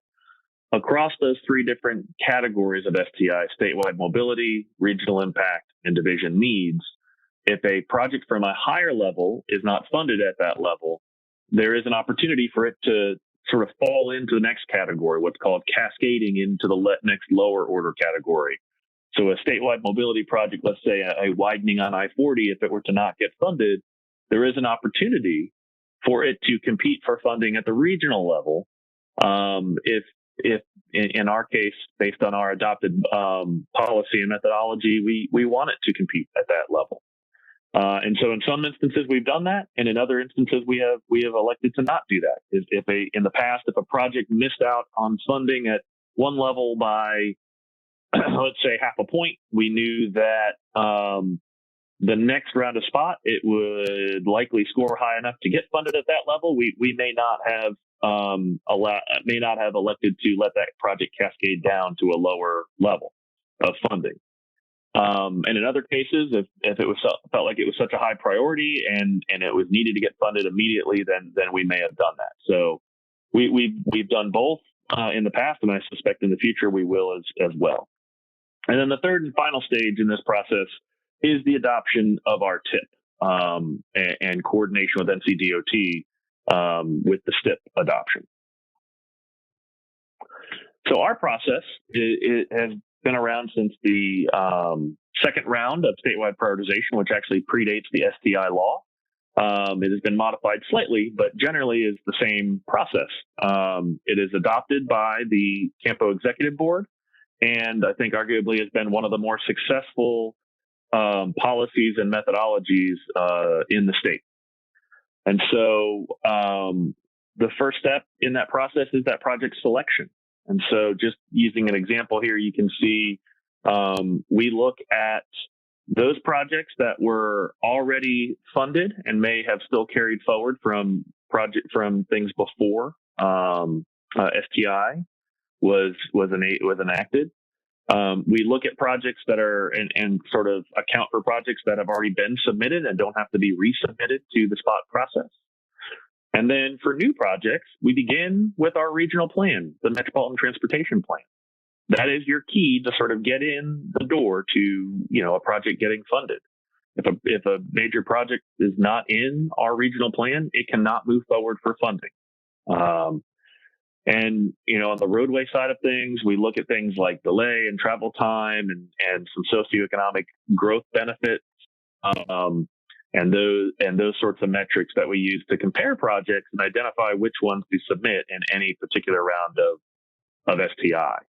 So things like delay by lane mile, network connectivity, operational improvements, or technology projects are all different things that we look at when we're working to identify what we would submit into SPOT. And so where we're at in this process right now for the 6th round of prioritization, the first step there, Campo step 1, has been completed. We've submitted our projects. So we are really in the sorry, I've got a bunch of windows popping up here. We are in this area here. If you can see my cursor, that blue line, which is where Ncdot is scoring the projects that have been submitted from across the state. If I remember correctly, they had about 1,200 roadway and 1,200 non-roadway projects. So quite a large number of projects to score, right? And so they go through that scoring process, and then they'll release the draft programming for the statewide mobility projects, as well as begin the time frame for us to begin to input our regional impact points, which is sort of down here in this yellow area. And then the same thing will happen again for the regional impact. The final scoring and draft programming will take place, and then we do it all over again for the division needs level. In this red box that you see, that's the sort of cone of uncertainty, or box of uncertainty, if you will. I suspect that this schedule will shift a bit because of some of the delays in the scoring process that were caught up. Some of the scoring and legwork is done by consultants, and several of those contracts, I believe, were held up, like many of our construction contracts for different projects in our region, that kept those projects from the scoring from happening. So I think they have been able to restart that work. But in the next few months, again, we'll get an update on this schedule, and I think it will shift a little bit. So stay tuned on that, and we'll continue to try and move forward as close to the schedule as we can, and kind of move from there. So many of you probably see some gray boxes that have just popped up all over the screen. Hopefully that'll go away here in a second. Here we go. All right. So moving right along. Once the projects have been scored and the technical scores have come out, we begin the next part of our methodology, which is to maximize the funding potential for our region. And so many of you in the chat a while earlier saw that Alex Rickard had posted something about there not being sort of one perfect project that will solve all of our mobility or safety or connectivity needs in the region. And so we know we've submitted our priorities, right? That's the 44 projects across each of the modes. And now we're trying to see which one is going to be a best fit for funding and to advance into the programming exercise of the TIP and the STIP. So we want to look at this, and we try and be very pragmatic about it. We don't want any wasted effort, right? If a project has such a high technical score that it doesn't need local input points in order for it to score high enough to get into the TIP and the STIP, we don't put points on it. The project may be very important to the region, but to put points on a project that already scores high enough to get programmed is a waste of those points, right? Similarly, if a project's technical score is so low that it doesn't matter how many points we put on the project, it will not score high enough to get funded, then we would also be wasting points on those projects because they're just not competitive in this particular round of spot. So we try and find the sweet spot. Those projects that score well enough that they just need a little more help over the hump to get funded. So the projects in the middle that generally are just under what we call the red line for scoring. And so here's an example of that. It's how we try to maximize our funding potential. So looking at this on these charts here, think of the gray dots as all of the projects in our area, and the blue dots as all of the Campo projects in our area. And what we do is we go through an exercise to calculate what we call the red line. And that's where we think that the money runs out when they start going down the list of projects, and where their corresponding scores are. So in this example, let's say we thought that the scoring and the money runs out about at a score of about 40, right? Well, if you look at that, we've got a couple of those blue dots up there around above 60. There's no need to put any points on those projects. We've also got projects down there around 10. If we put points on those projects, it will raise their score, but it won't raise it above the red line, and so they won't get funded.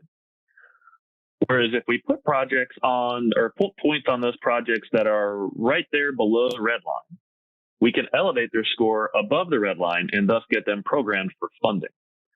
So another way to look at this is if we had a list of 10 projects that we wanted to get funded, and we had the ability to fund projects 1, 3, 6, 7, and 8. Would we do that, or would we not accept the funding for 6, 7, and 8 because we wanted to get number 4 funded? We have a variety of priorities across our very diverse region, and so we try to get as many of those priorities funded each round of spot as we can. This has been a very effective methodology and approach each round of spot to get as many of our priorities into the mix for the next stage in the process, which is the programming. So what you see on the screen now are all the different things that go into developing the STIP and eventually the TIP. So you note there in the middle, the spot ranking and is only one part of this. They also look at prior funded projects. They look at available funding for different categories. Some funding categories have limitations on the types of and number of projects that can be funded. They look at project development timelines, and then they look at all of the different provisions in the STI law. There are limitations on how the money can be used, on how some of the money can be used. So some of those major funding categories, there's a variety up there. We've talked about some of these already, and we'll talk about a few more when we talk about the LAP program. But there are a variety of funding sources, each with their own rules in how and what they can be used on.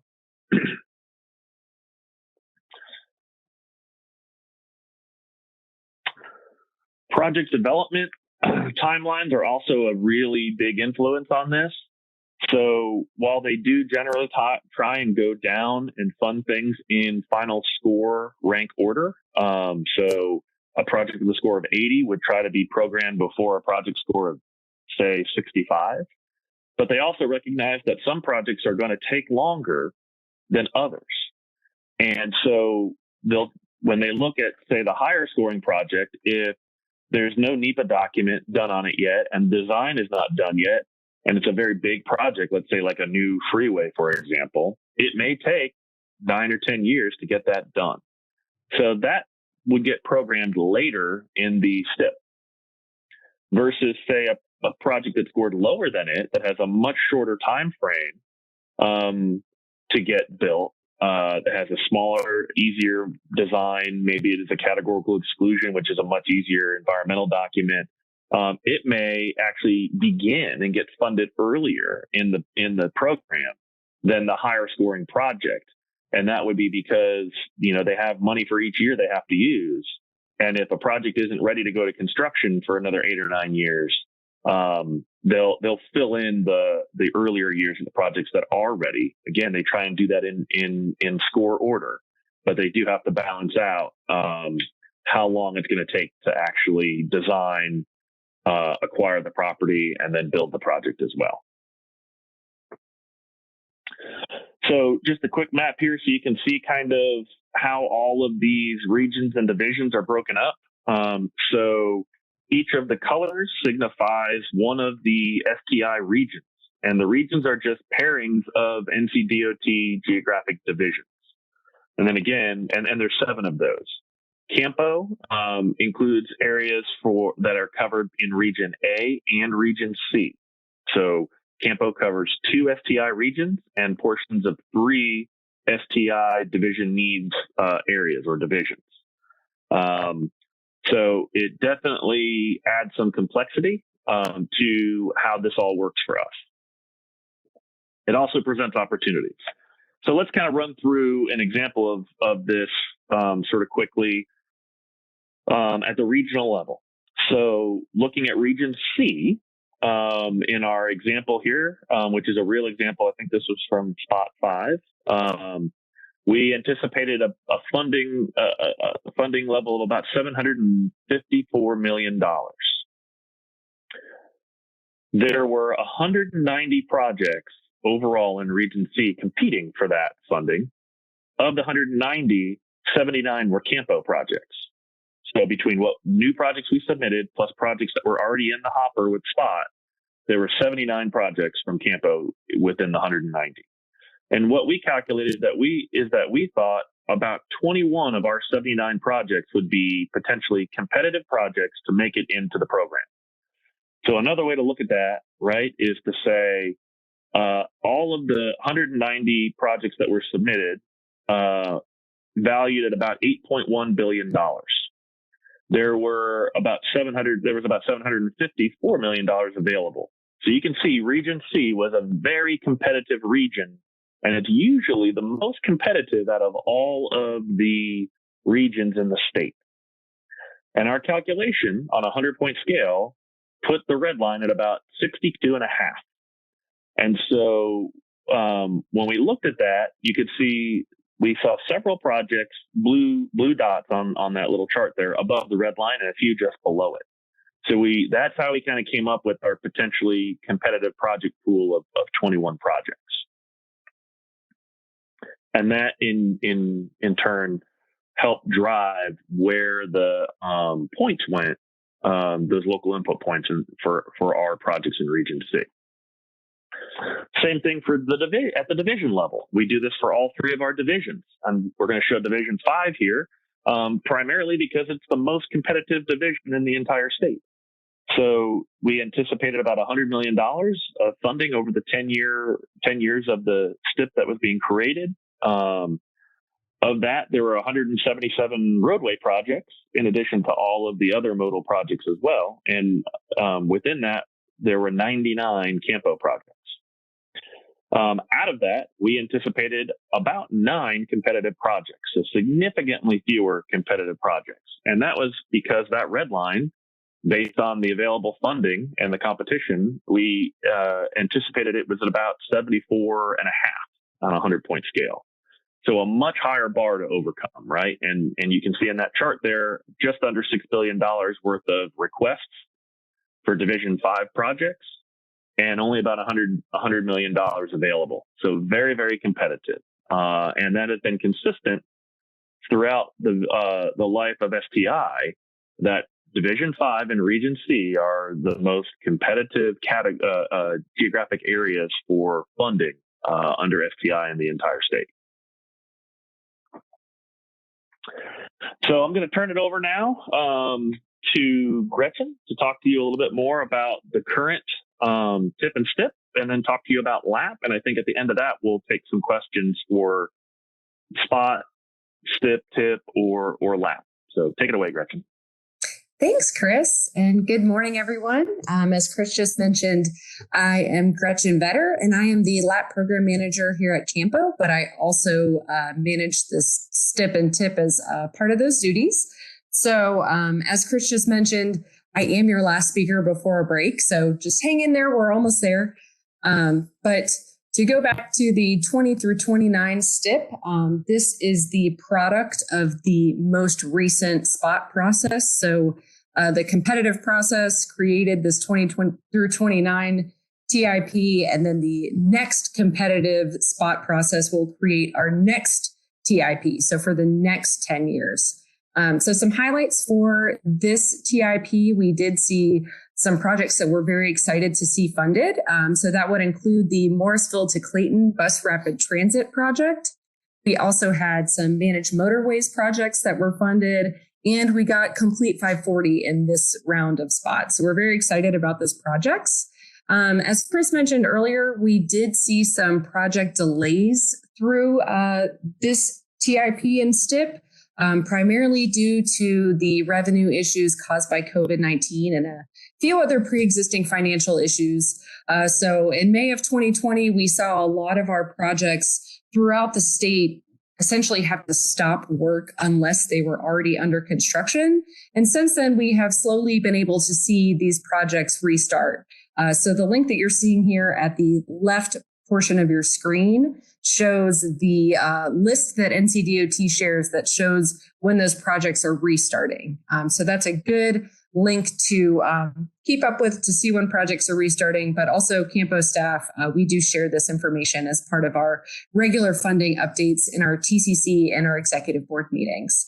So specifically to Campo, with these paused projects, we saw 76 projects delayed in their original funding years. So as Chris mentioned earlier, projects that were committed through the spot process, even if they moved out of those first 5 or 6 years where the project was committed to, they're still committed, even if they're later on in our STIP and TIP. But because these projects are being delayed and being pushed into further years of the TIP, that could affect the availability of funds that we see the next time spot goes around. So that's something to keep in mind, something to be prepared of.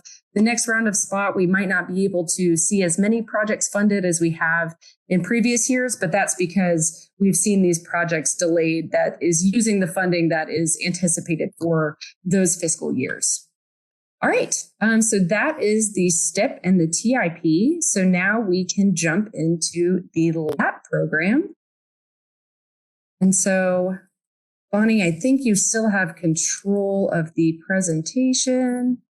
I'm requesting control now, but we can go ahead and get started. So the LAP program is our locally administered projects program. And that is the method in which Campo uses to prioritize funds that are directly allocated to the MPO. So, sorry, y'all. Okay, let me pull up this presentation. Sorry about that.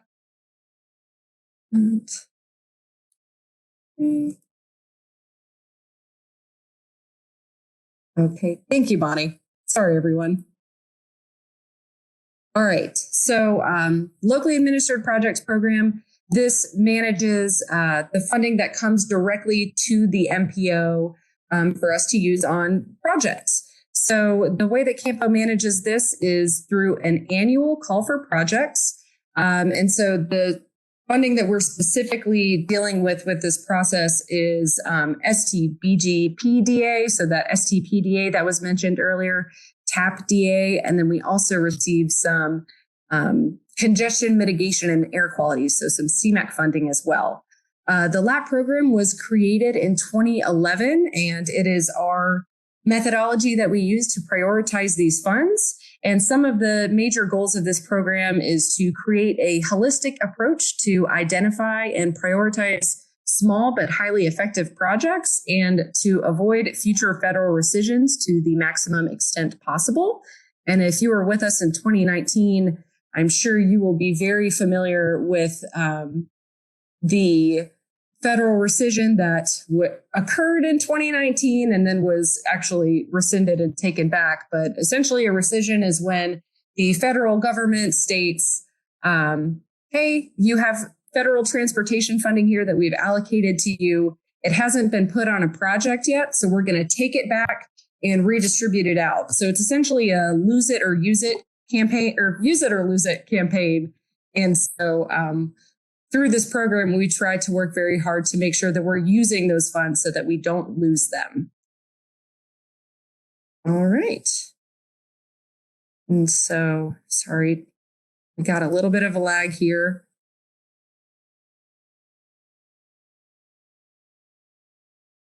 On slides.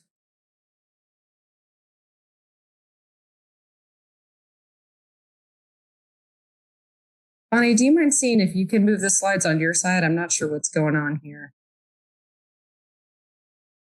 Thank you. All right, so as I just mentioned, the way that we manage the LAP program is through an annual competitive process. And so this is done through what we call starting out with a target modal investment mix. And so every year, prior to the call for projects, we anticipate how much federal funding we'll be working on allocating through this program. Right now, it's about $25 million. And so with that target modal investment mix, we take a look at the funding transportation needs that we have in our region, where we're seeing some deficits or some issues, and seeing how the LAP program can help fund some of those issues. And then we also look at our planning documents. So the MTP is a great guide to show where our transportation investments are distributed between our modes. So we start out with a target modal investment mix. This is established by our executive board before the call for projects opens, and it's sort of a guide for how we wish to put investments in the modes that we fund through this program. So currently, the target modal investment mix is 65% roadway, so that's close to $16.2 million, 8% transit, about $2 million, and then $6.75 million for bicycle and pedestrian projects. So through this call for projects, we rank projects based on a quantitative scoring criteria. And those projects are ranked by categories such as local priority, compliance with the MTP. So we give priority to projects that are earlier in our planning documents, prior agency funding levels. So that's a way that we try to make sure that jurisdictions that have competed for LAP funding that haven't received it before, we're trying to make sure that we're being fair and making sure that everybody has a chance at the funding. Project effectiveness, so that's actually the merit of the projects that are funded and analyzed. And then lastly, a cost effectiveness. This program is very competitive, and there's a lot of projects that compete for a relatively small chunk of funds. So cost effectiveness is definitely a very important portion of this. So after the call for projects closes, what comes of that is what we call the annual LAP investment program. So this is, the result of this competitive call for projects. It's the final list of projects that are selected and designated for the federal funding in the next fiscal year. So as the name suggests, the locally administered projects program projects are managed locally. And so Campo tracks and reports, it provides training to those local jurisdictions to manage those funds, but the project management is in the hands of the local jurisdictions. All right, next slide, please. All right, and so here's a little map of the most recently adopted LAP investment program. So this is for the federal fiscal year 22 round of LAP, and this was actually adopted just last week by our Campo executive board. So as you can see, we have a good mix of roadway, bicycle, pedestrian, and transit projects, and we're seeing a pretty good geographic distribution among the Campo region for these funds. So another round of LAP is complete, and we're excited to see these projects move forward in federal fiscal year 22, which actually starts on October 1st of this year. All right. Okay. So as I mentioned earlier, we have the target modal investment mix, which is sort of our guide for investment through the LAP program, usually based on, the natural cutoffs and breaks that we see for project funding. That target modal investment mix does change slightly from the target to the actual. So here we see an example of that, where this year the target modal investment mix was 65% roadway, 27% bike ped, and 8% transit. We did see that change slightly, but remained pretty close to those targets. So we're seeing a 3% difference as the largest difference, and that's in the bicycle pedestrian mode.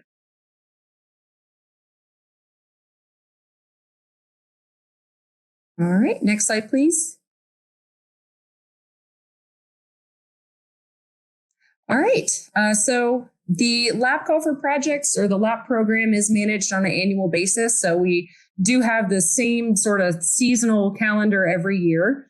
So this starts out in the spring, which is where we start preparing for our next round of LAP. So it starts with meetings of our LAP steering committee, which is made up of members of our TCC for the most part. So large stakeholders in the program, and they come together to provide a recommendation for any changes that we've seen that need to be addressed for the program, or that we want to address for the program. And then they also recommend the target modal mix for the year. And then over the summer, after these recommendations have been posted, they are shared with the executive board and to the public for review and comment. And then after that summer period where we do the executive board review and the public comment review, we have a public hearing, and the executive board formally adopts those proposed changes, the target modal mix, and then the call for projects is opened at our August executive board meeting. And that call for projects remains open through the end of October. So pretty large window for the call for projects to be open. And then after the call for projects closes, Campo staff uses the months of November and early December to do an internal review of all of the projects that are submitted, make sure the scoring looks okay, do some internal scoring as well. Then we share those scores after the quantitative scores are completed. We share those with a impartial selection panel made up of stakeholders in our region who are very familiar with transportation, and they review the projects and the scores and ultimately provide a recommendation for the LAP investment program. And then we start that review and public comment period again, where the executive board reviews those projects. We also have a public comment period and a public hearing. And then in the February timeframe, after the public hearing and public comment period and general review is complete, the executive board considers that recommended list for approval. So that is the annual cycle for LAP, and then we start it all over again in the next spring. But yes, that is the life of the LAP program, and that brings us to our questions.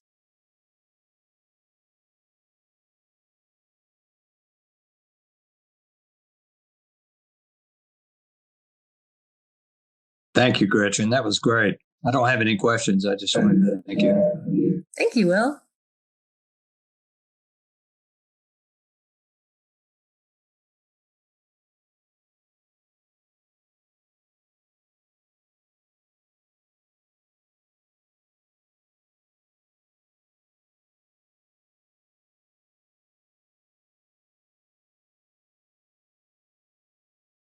Gretchen, this is, All right, everyone. This is Bonnie Parker again.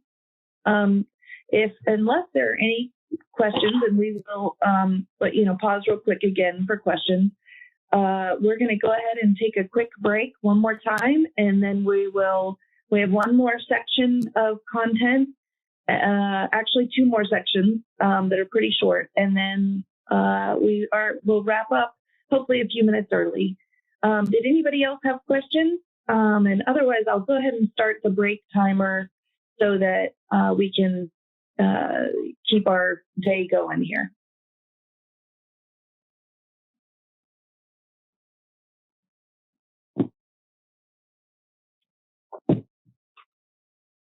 All right, Gretchen, I think you're safe to go get a cup of coffee. Thank you.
Alrighty, folks, we are just about to get started again, and Brett is going to kick us off once we get there.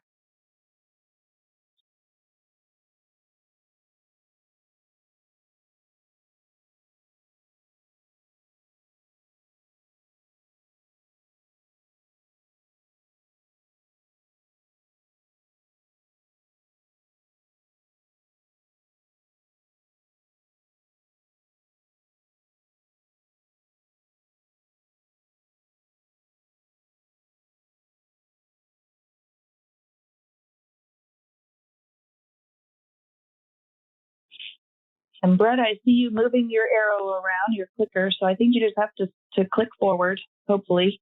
Otherwise, I'll direct the slides again.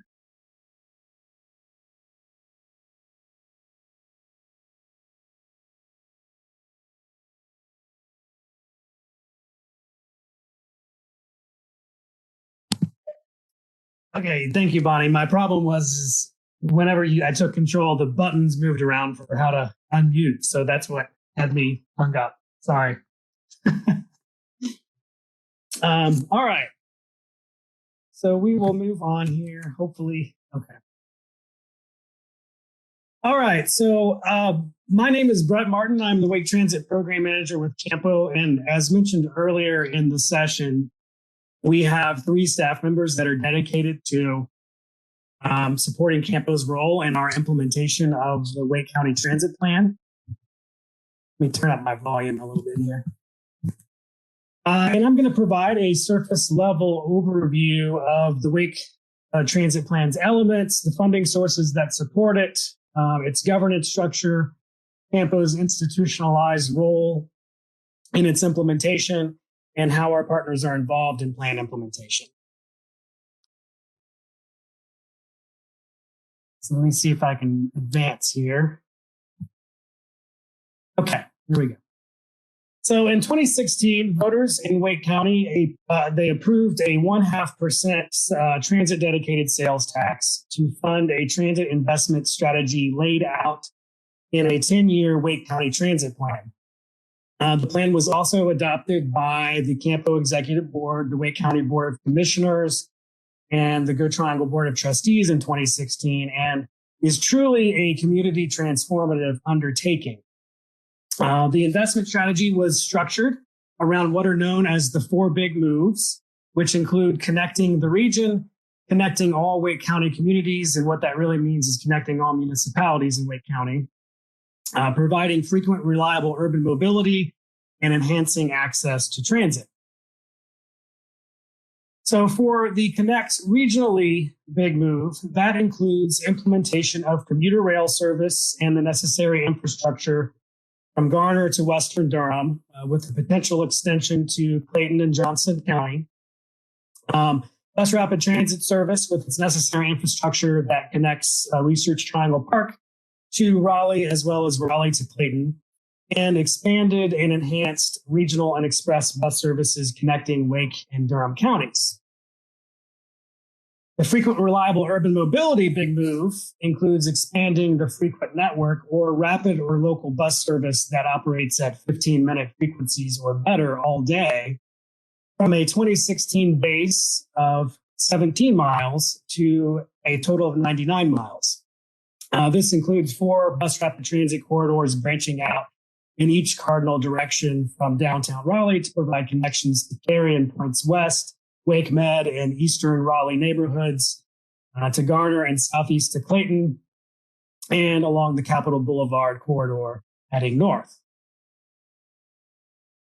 The Connect All Communities big move connects the 2 previously disconnected municipalities, which were Rollsville and Holly Springs. Those were the only municipalities before the Wake Transit Plan was adopted that did not have fixed route bus service. So it connected those to Raleigh with fixed route bus service, and this big move further augments service frequencies and span, or days and time services made available for a number of pre-existing connections to other municipalities throughout the county.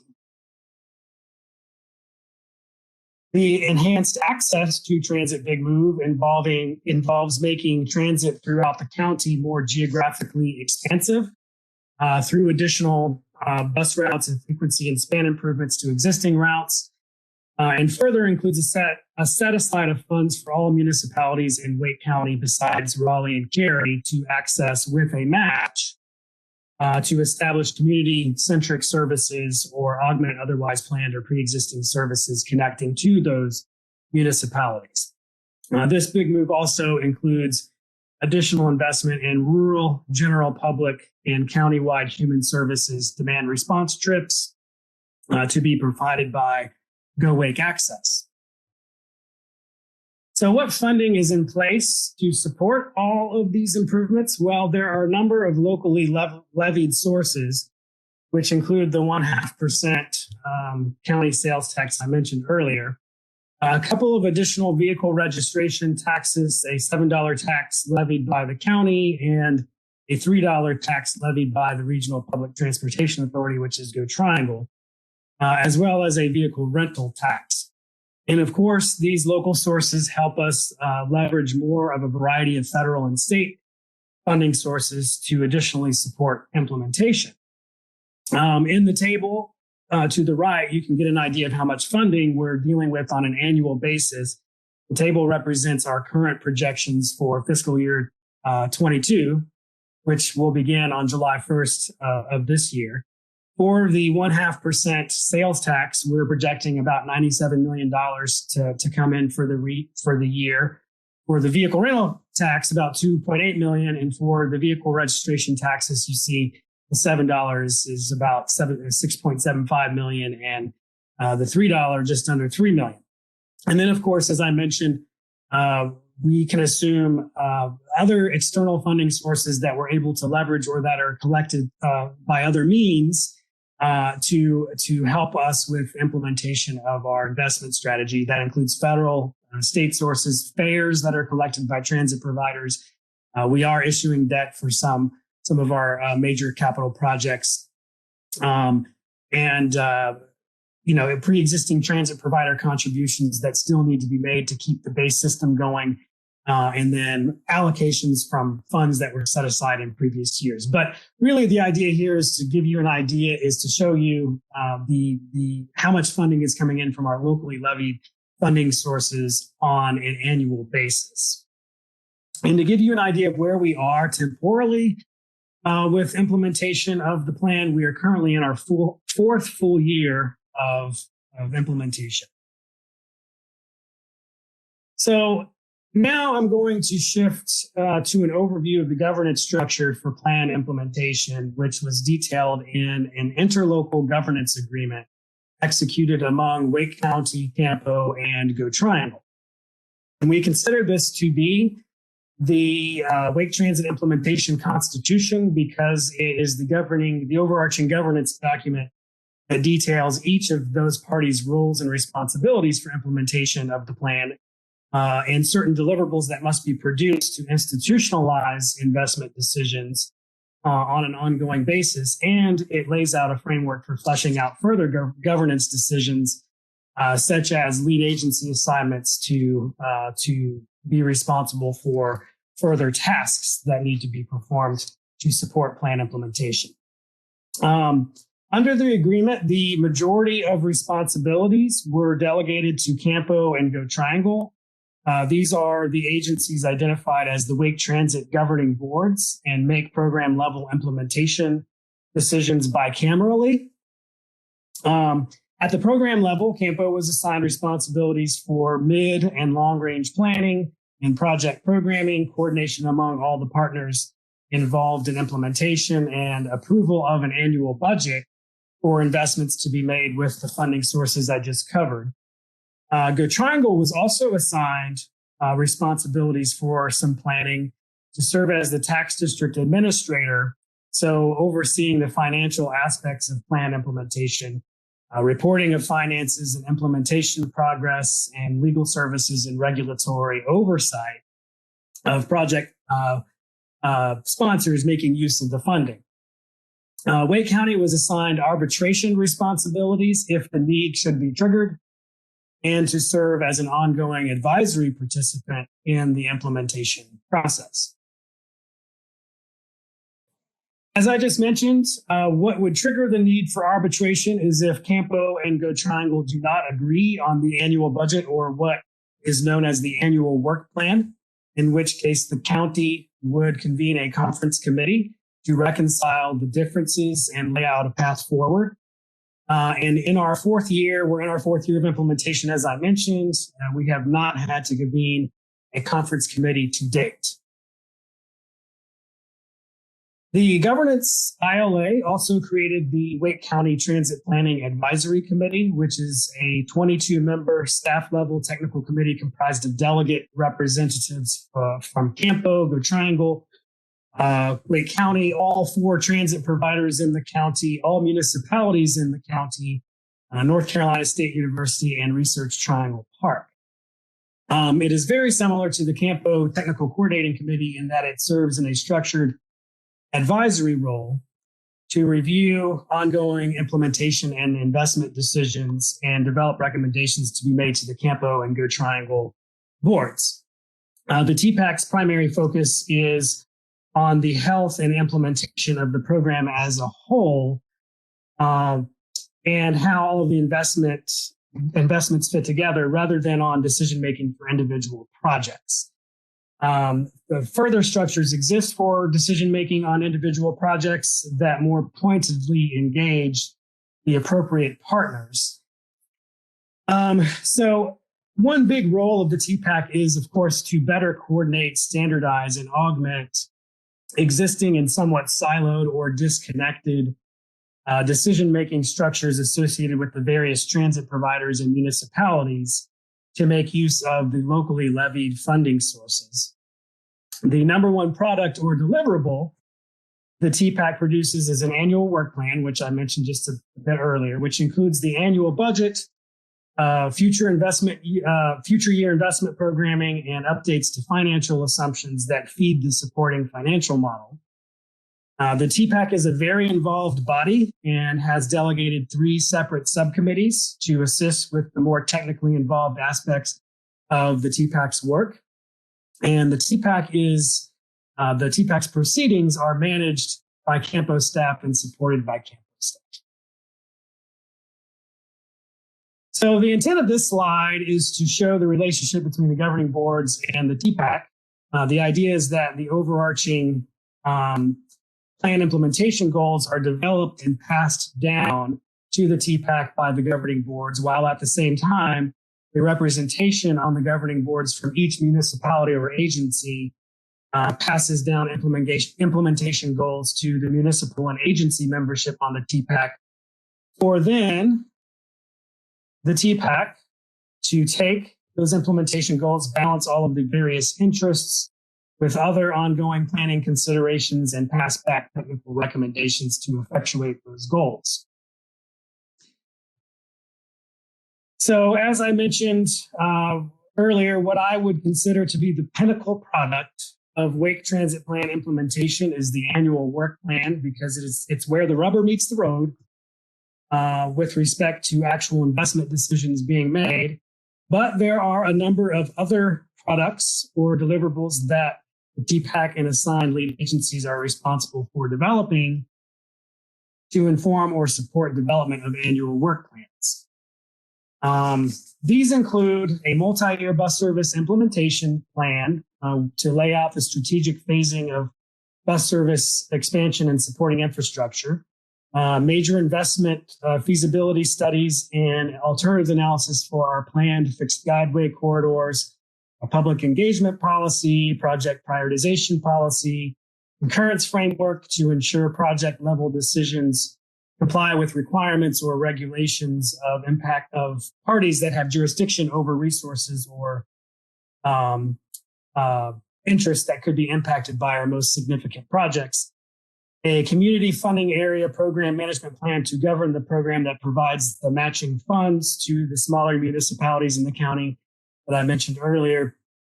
Updates to the transit plan itself, and a staffing plan to better coordinate staffing resources with ongoing implementation. Within the governance framework, I mentioned a number of responsibilities assigned to Campo as lead agency by either the governance interlocal agreement or by further lead agency assignment designations enabled by the interlocal governance agreement. These include development of the annual work plan that I mentioned and amendments thereto, updates to the Wake County Transit Plan itself, multi-year project programming, development of the community funding area program management plan and administration thereof, administration of the concurrence process I mentioned, development of a project prioritization policy and administration of that as we continue implementation, assigning project sponsors or those agencies that are actually responsible for implementing each of the projects, each of the defined projects in the plan. And as I mentioned, TPAC administration, supporting the proceedings of the TPAC. So now I'm going to focus a little more on some of Campo's most involved tasks and responsibilities, with a particular focus on those that are more contemporaneous for this year. And so I'll start with the annual work plan, and its components can be thought of as being broken down into three silos. The first is the institutionalization of operations investments, for which we lay out a 10-year, multi-year operating program and investment strategy. And within that is a budget and supporting ordinance for the subject fiscal year and project level agreements with project sponsors that support or are supported by the annual budget. We have the same thing for our capital investments that support planned transit service expansion. And that the third silo you see there all the way to the right is our overall financial planning, where we revisit our assumptions for revenues, expenditures, and other variables that drive our overall financial wherewithal and that support the operating and capital components of the work plan. Our overall process to develop annual work plans for the ensuing fiscal year begins as early as the September-October timeframe every year, when we solicit and receive project funding requests from our range of project sponsors or project implementers. That then allows us to develop what we call a draft work plan and release it for public comment in the January to March timeframe every year. During that timeframe, our TPAC member agencies that are proposed to function as project sponsors in that work plan are coordinating the process with their internal budget development processes in that January to April timeframe, when local governments really get into that process. And then following up from the public input that we receive and further input we receive from project sponsors that have requested funding, the TPAC then takes that and it makes a final recommendation on a work plan in the April and May timeframe for our governing boards to then consider for adoption. One big product or deliverable we have been working on over the past 18 months is an update to the Wake County Transit Plan itself. The Wake County Transit Plan is updated every 4 years to revisit certain project delivery assumptions made in the original or preceding adopted plan and to extend its planning horizon so we can stay apprised of investment goals as we continue implementation. The first update we are completing now is extending the planning horizon from 2027 to 2030. So this is a look at the steps we have taken to update the plan in a single graphic. Back in the fall and winter of 2019-2020, we set out to refine cost and schedule assumptions for the most significant projects in the original plan, as they have benefited from further feasibility study. And we needed that to circle back to the overall plan itself to make sure we were appropriately reserving financial capacity and to balance that with other planned investments.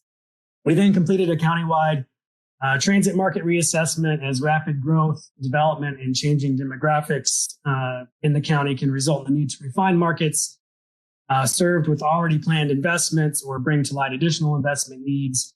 Then we assessed our future financial capacity with new revenue assumptions that were tempered for the impacts of the COVID-19 pandemic and our refined expenditure assumptions from that prior step.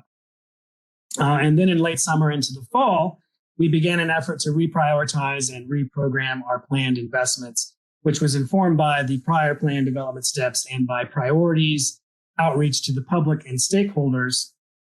And following up from those steps, we were able to finalize a plan update, strategy, and corresponding plan document. And we are currently in the final public review and comment period for the plan update. As mentioned, we are responsible for the Community Funding Area program, which has had a lot of activities since inception.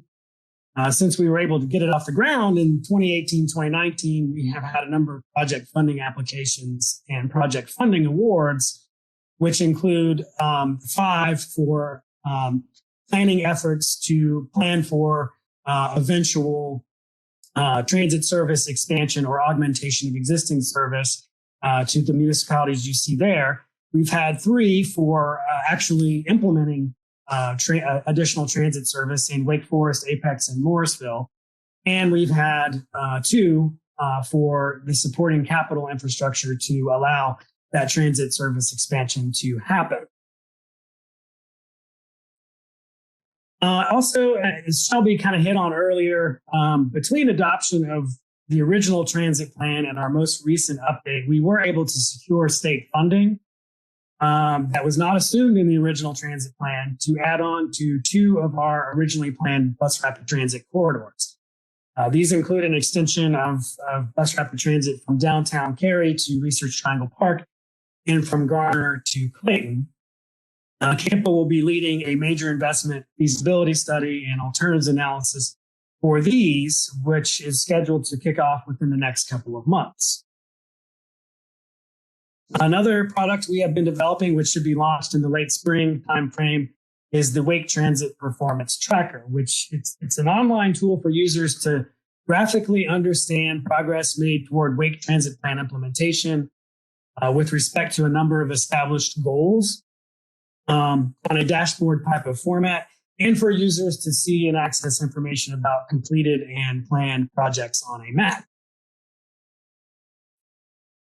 And so what is your role in Wake Transit, in the Wake Transit Plan implementation process? Well, for all of our partners in Wake County, all of our Campo partners that are otherwise involved in Campo activities in Wake County are involved in the Wake County Transit Planning Advisory Committee. And our governing boards are highly involved in making investment decisions and policy decisions that inform investment decisions.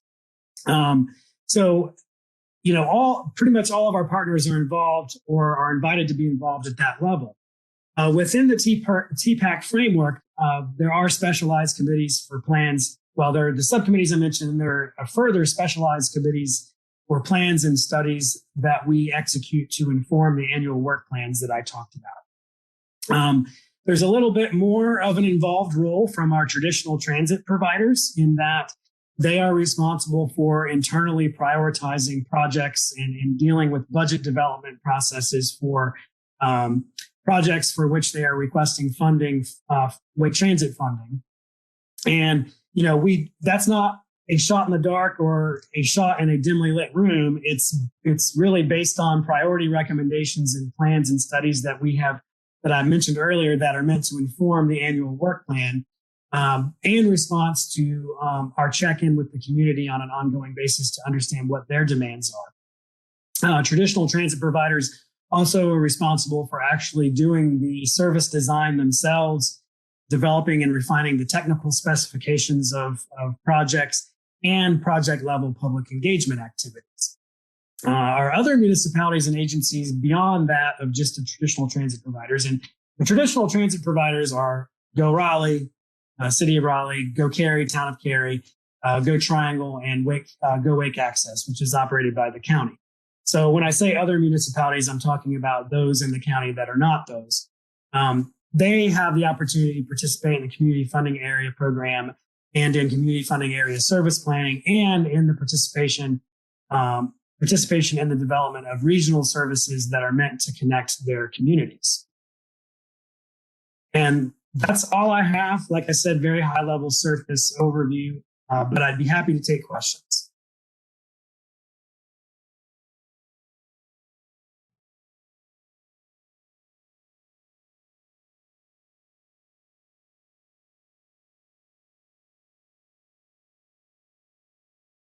Hey, it's Will again, Brad. Thank you. That was, even I learned something in that. I appreciate it very much. Great. Yeah, absolutely.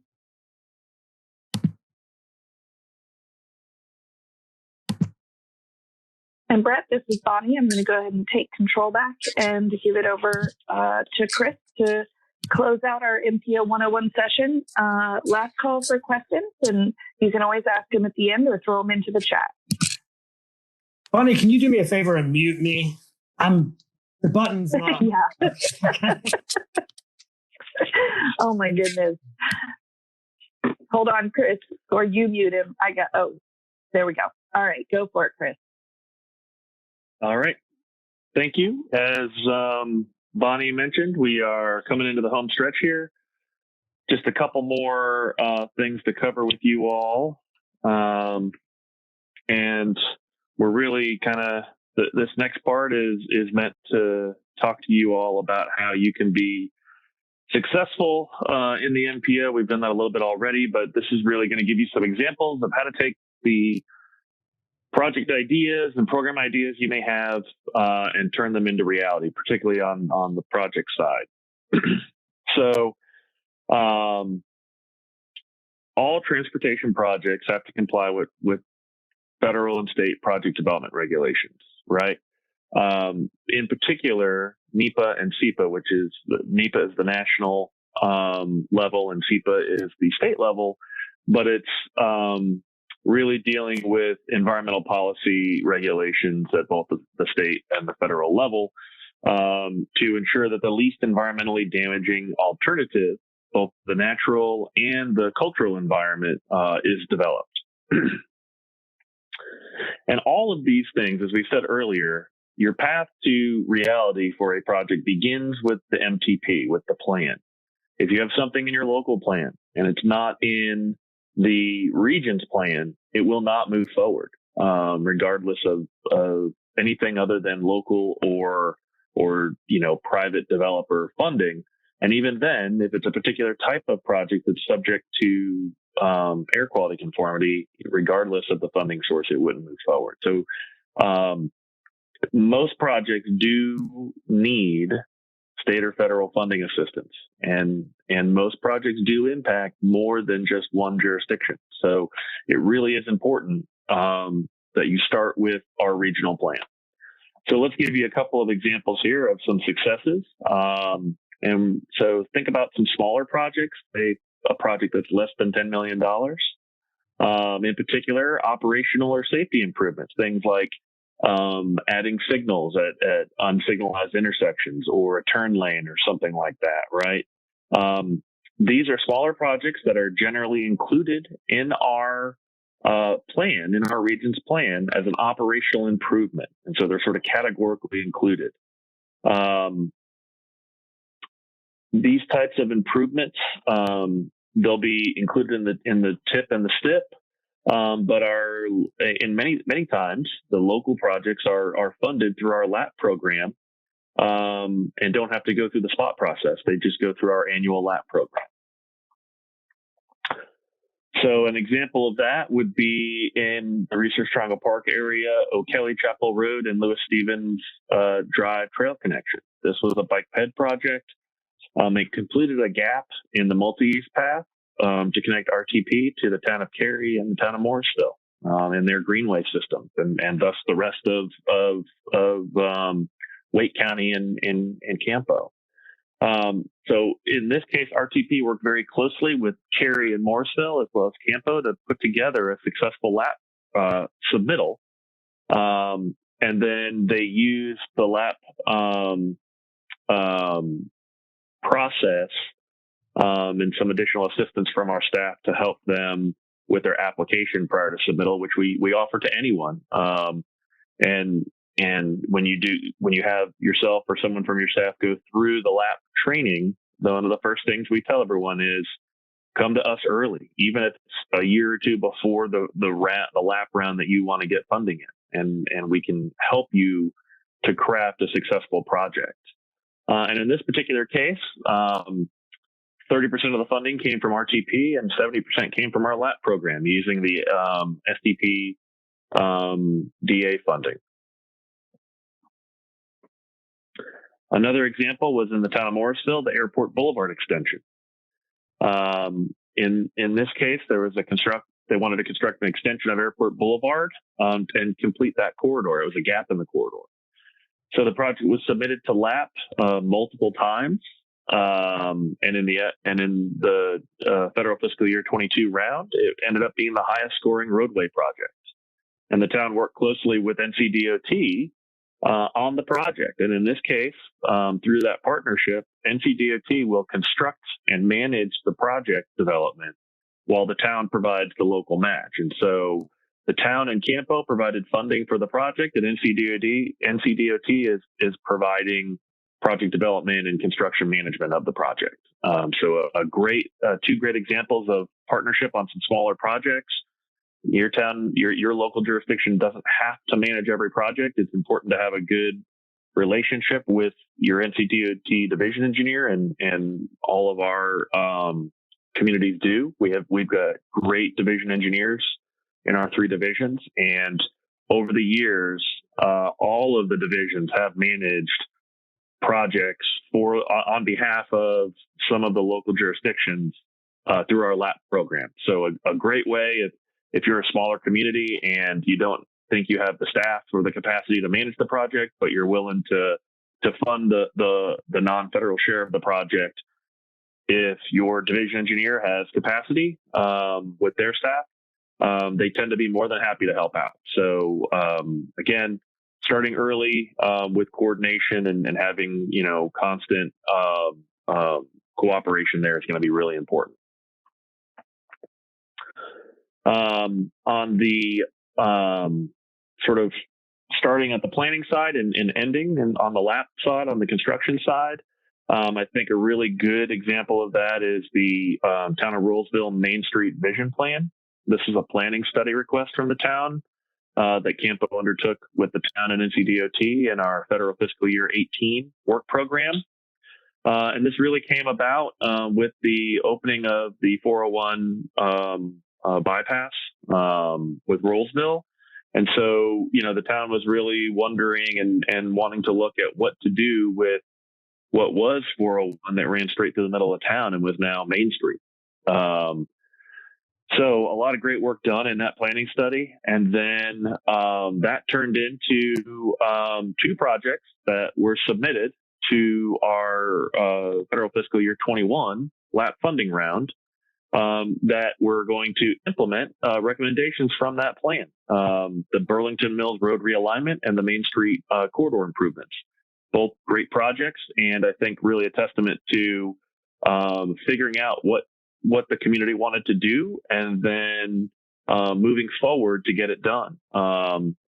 This was a real quick turnaround from that idea to the reality. And so as that moves forward through its actual project design process, we're excited to see as these things actually get implemented on the ground.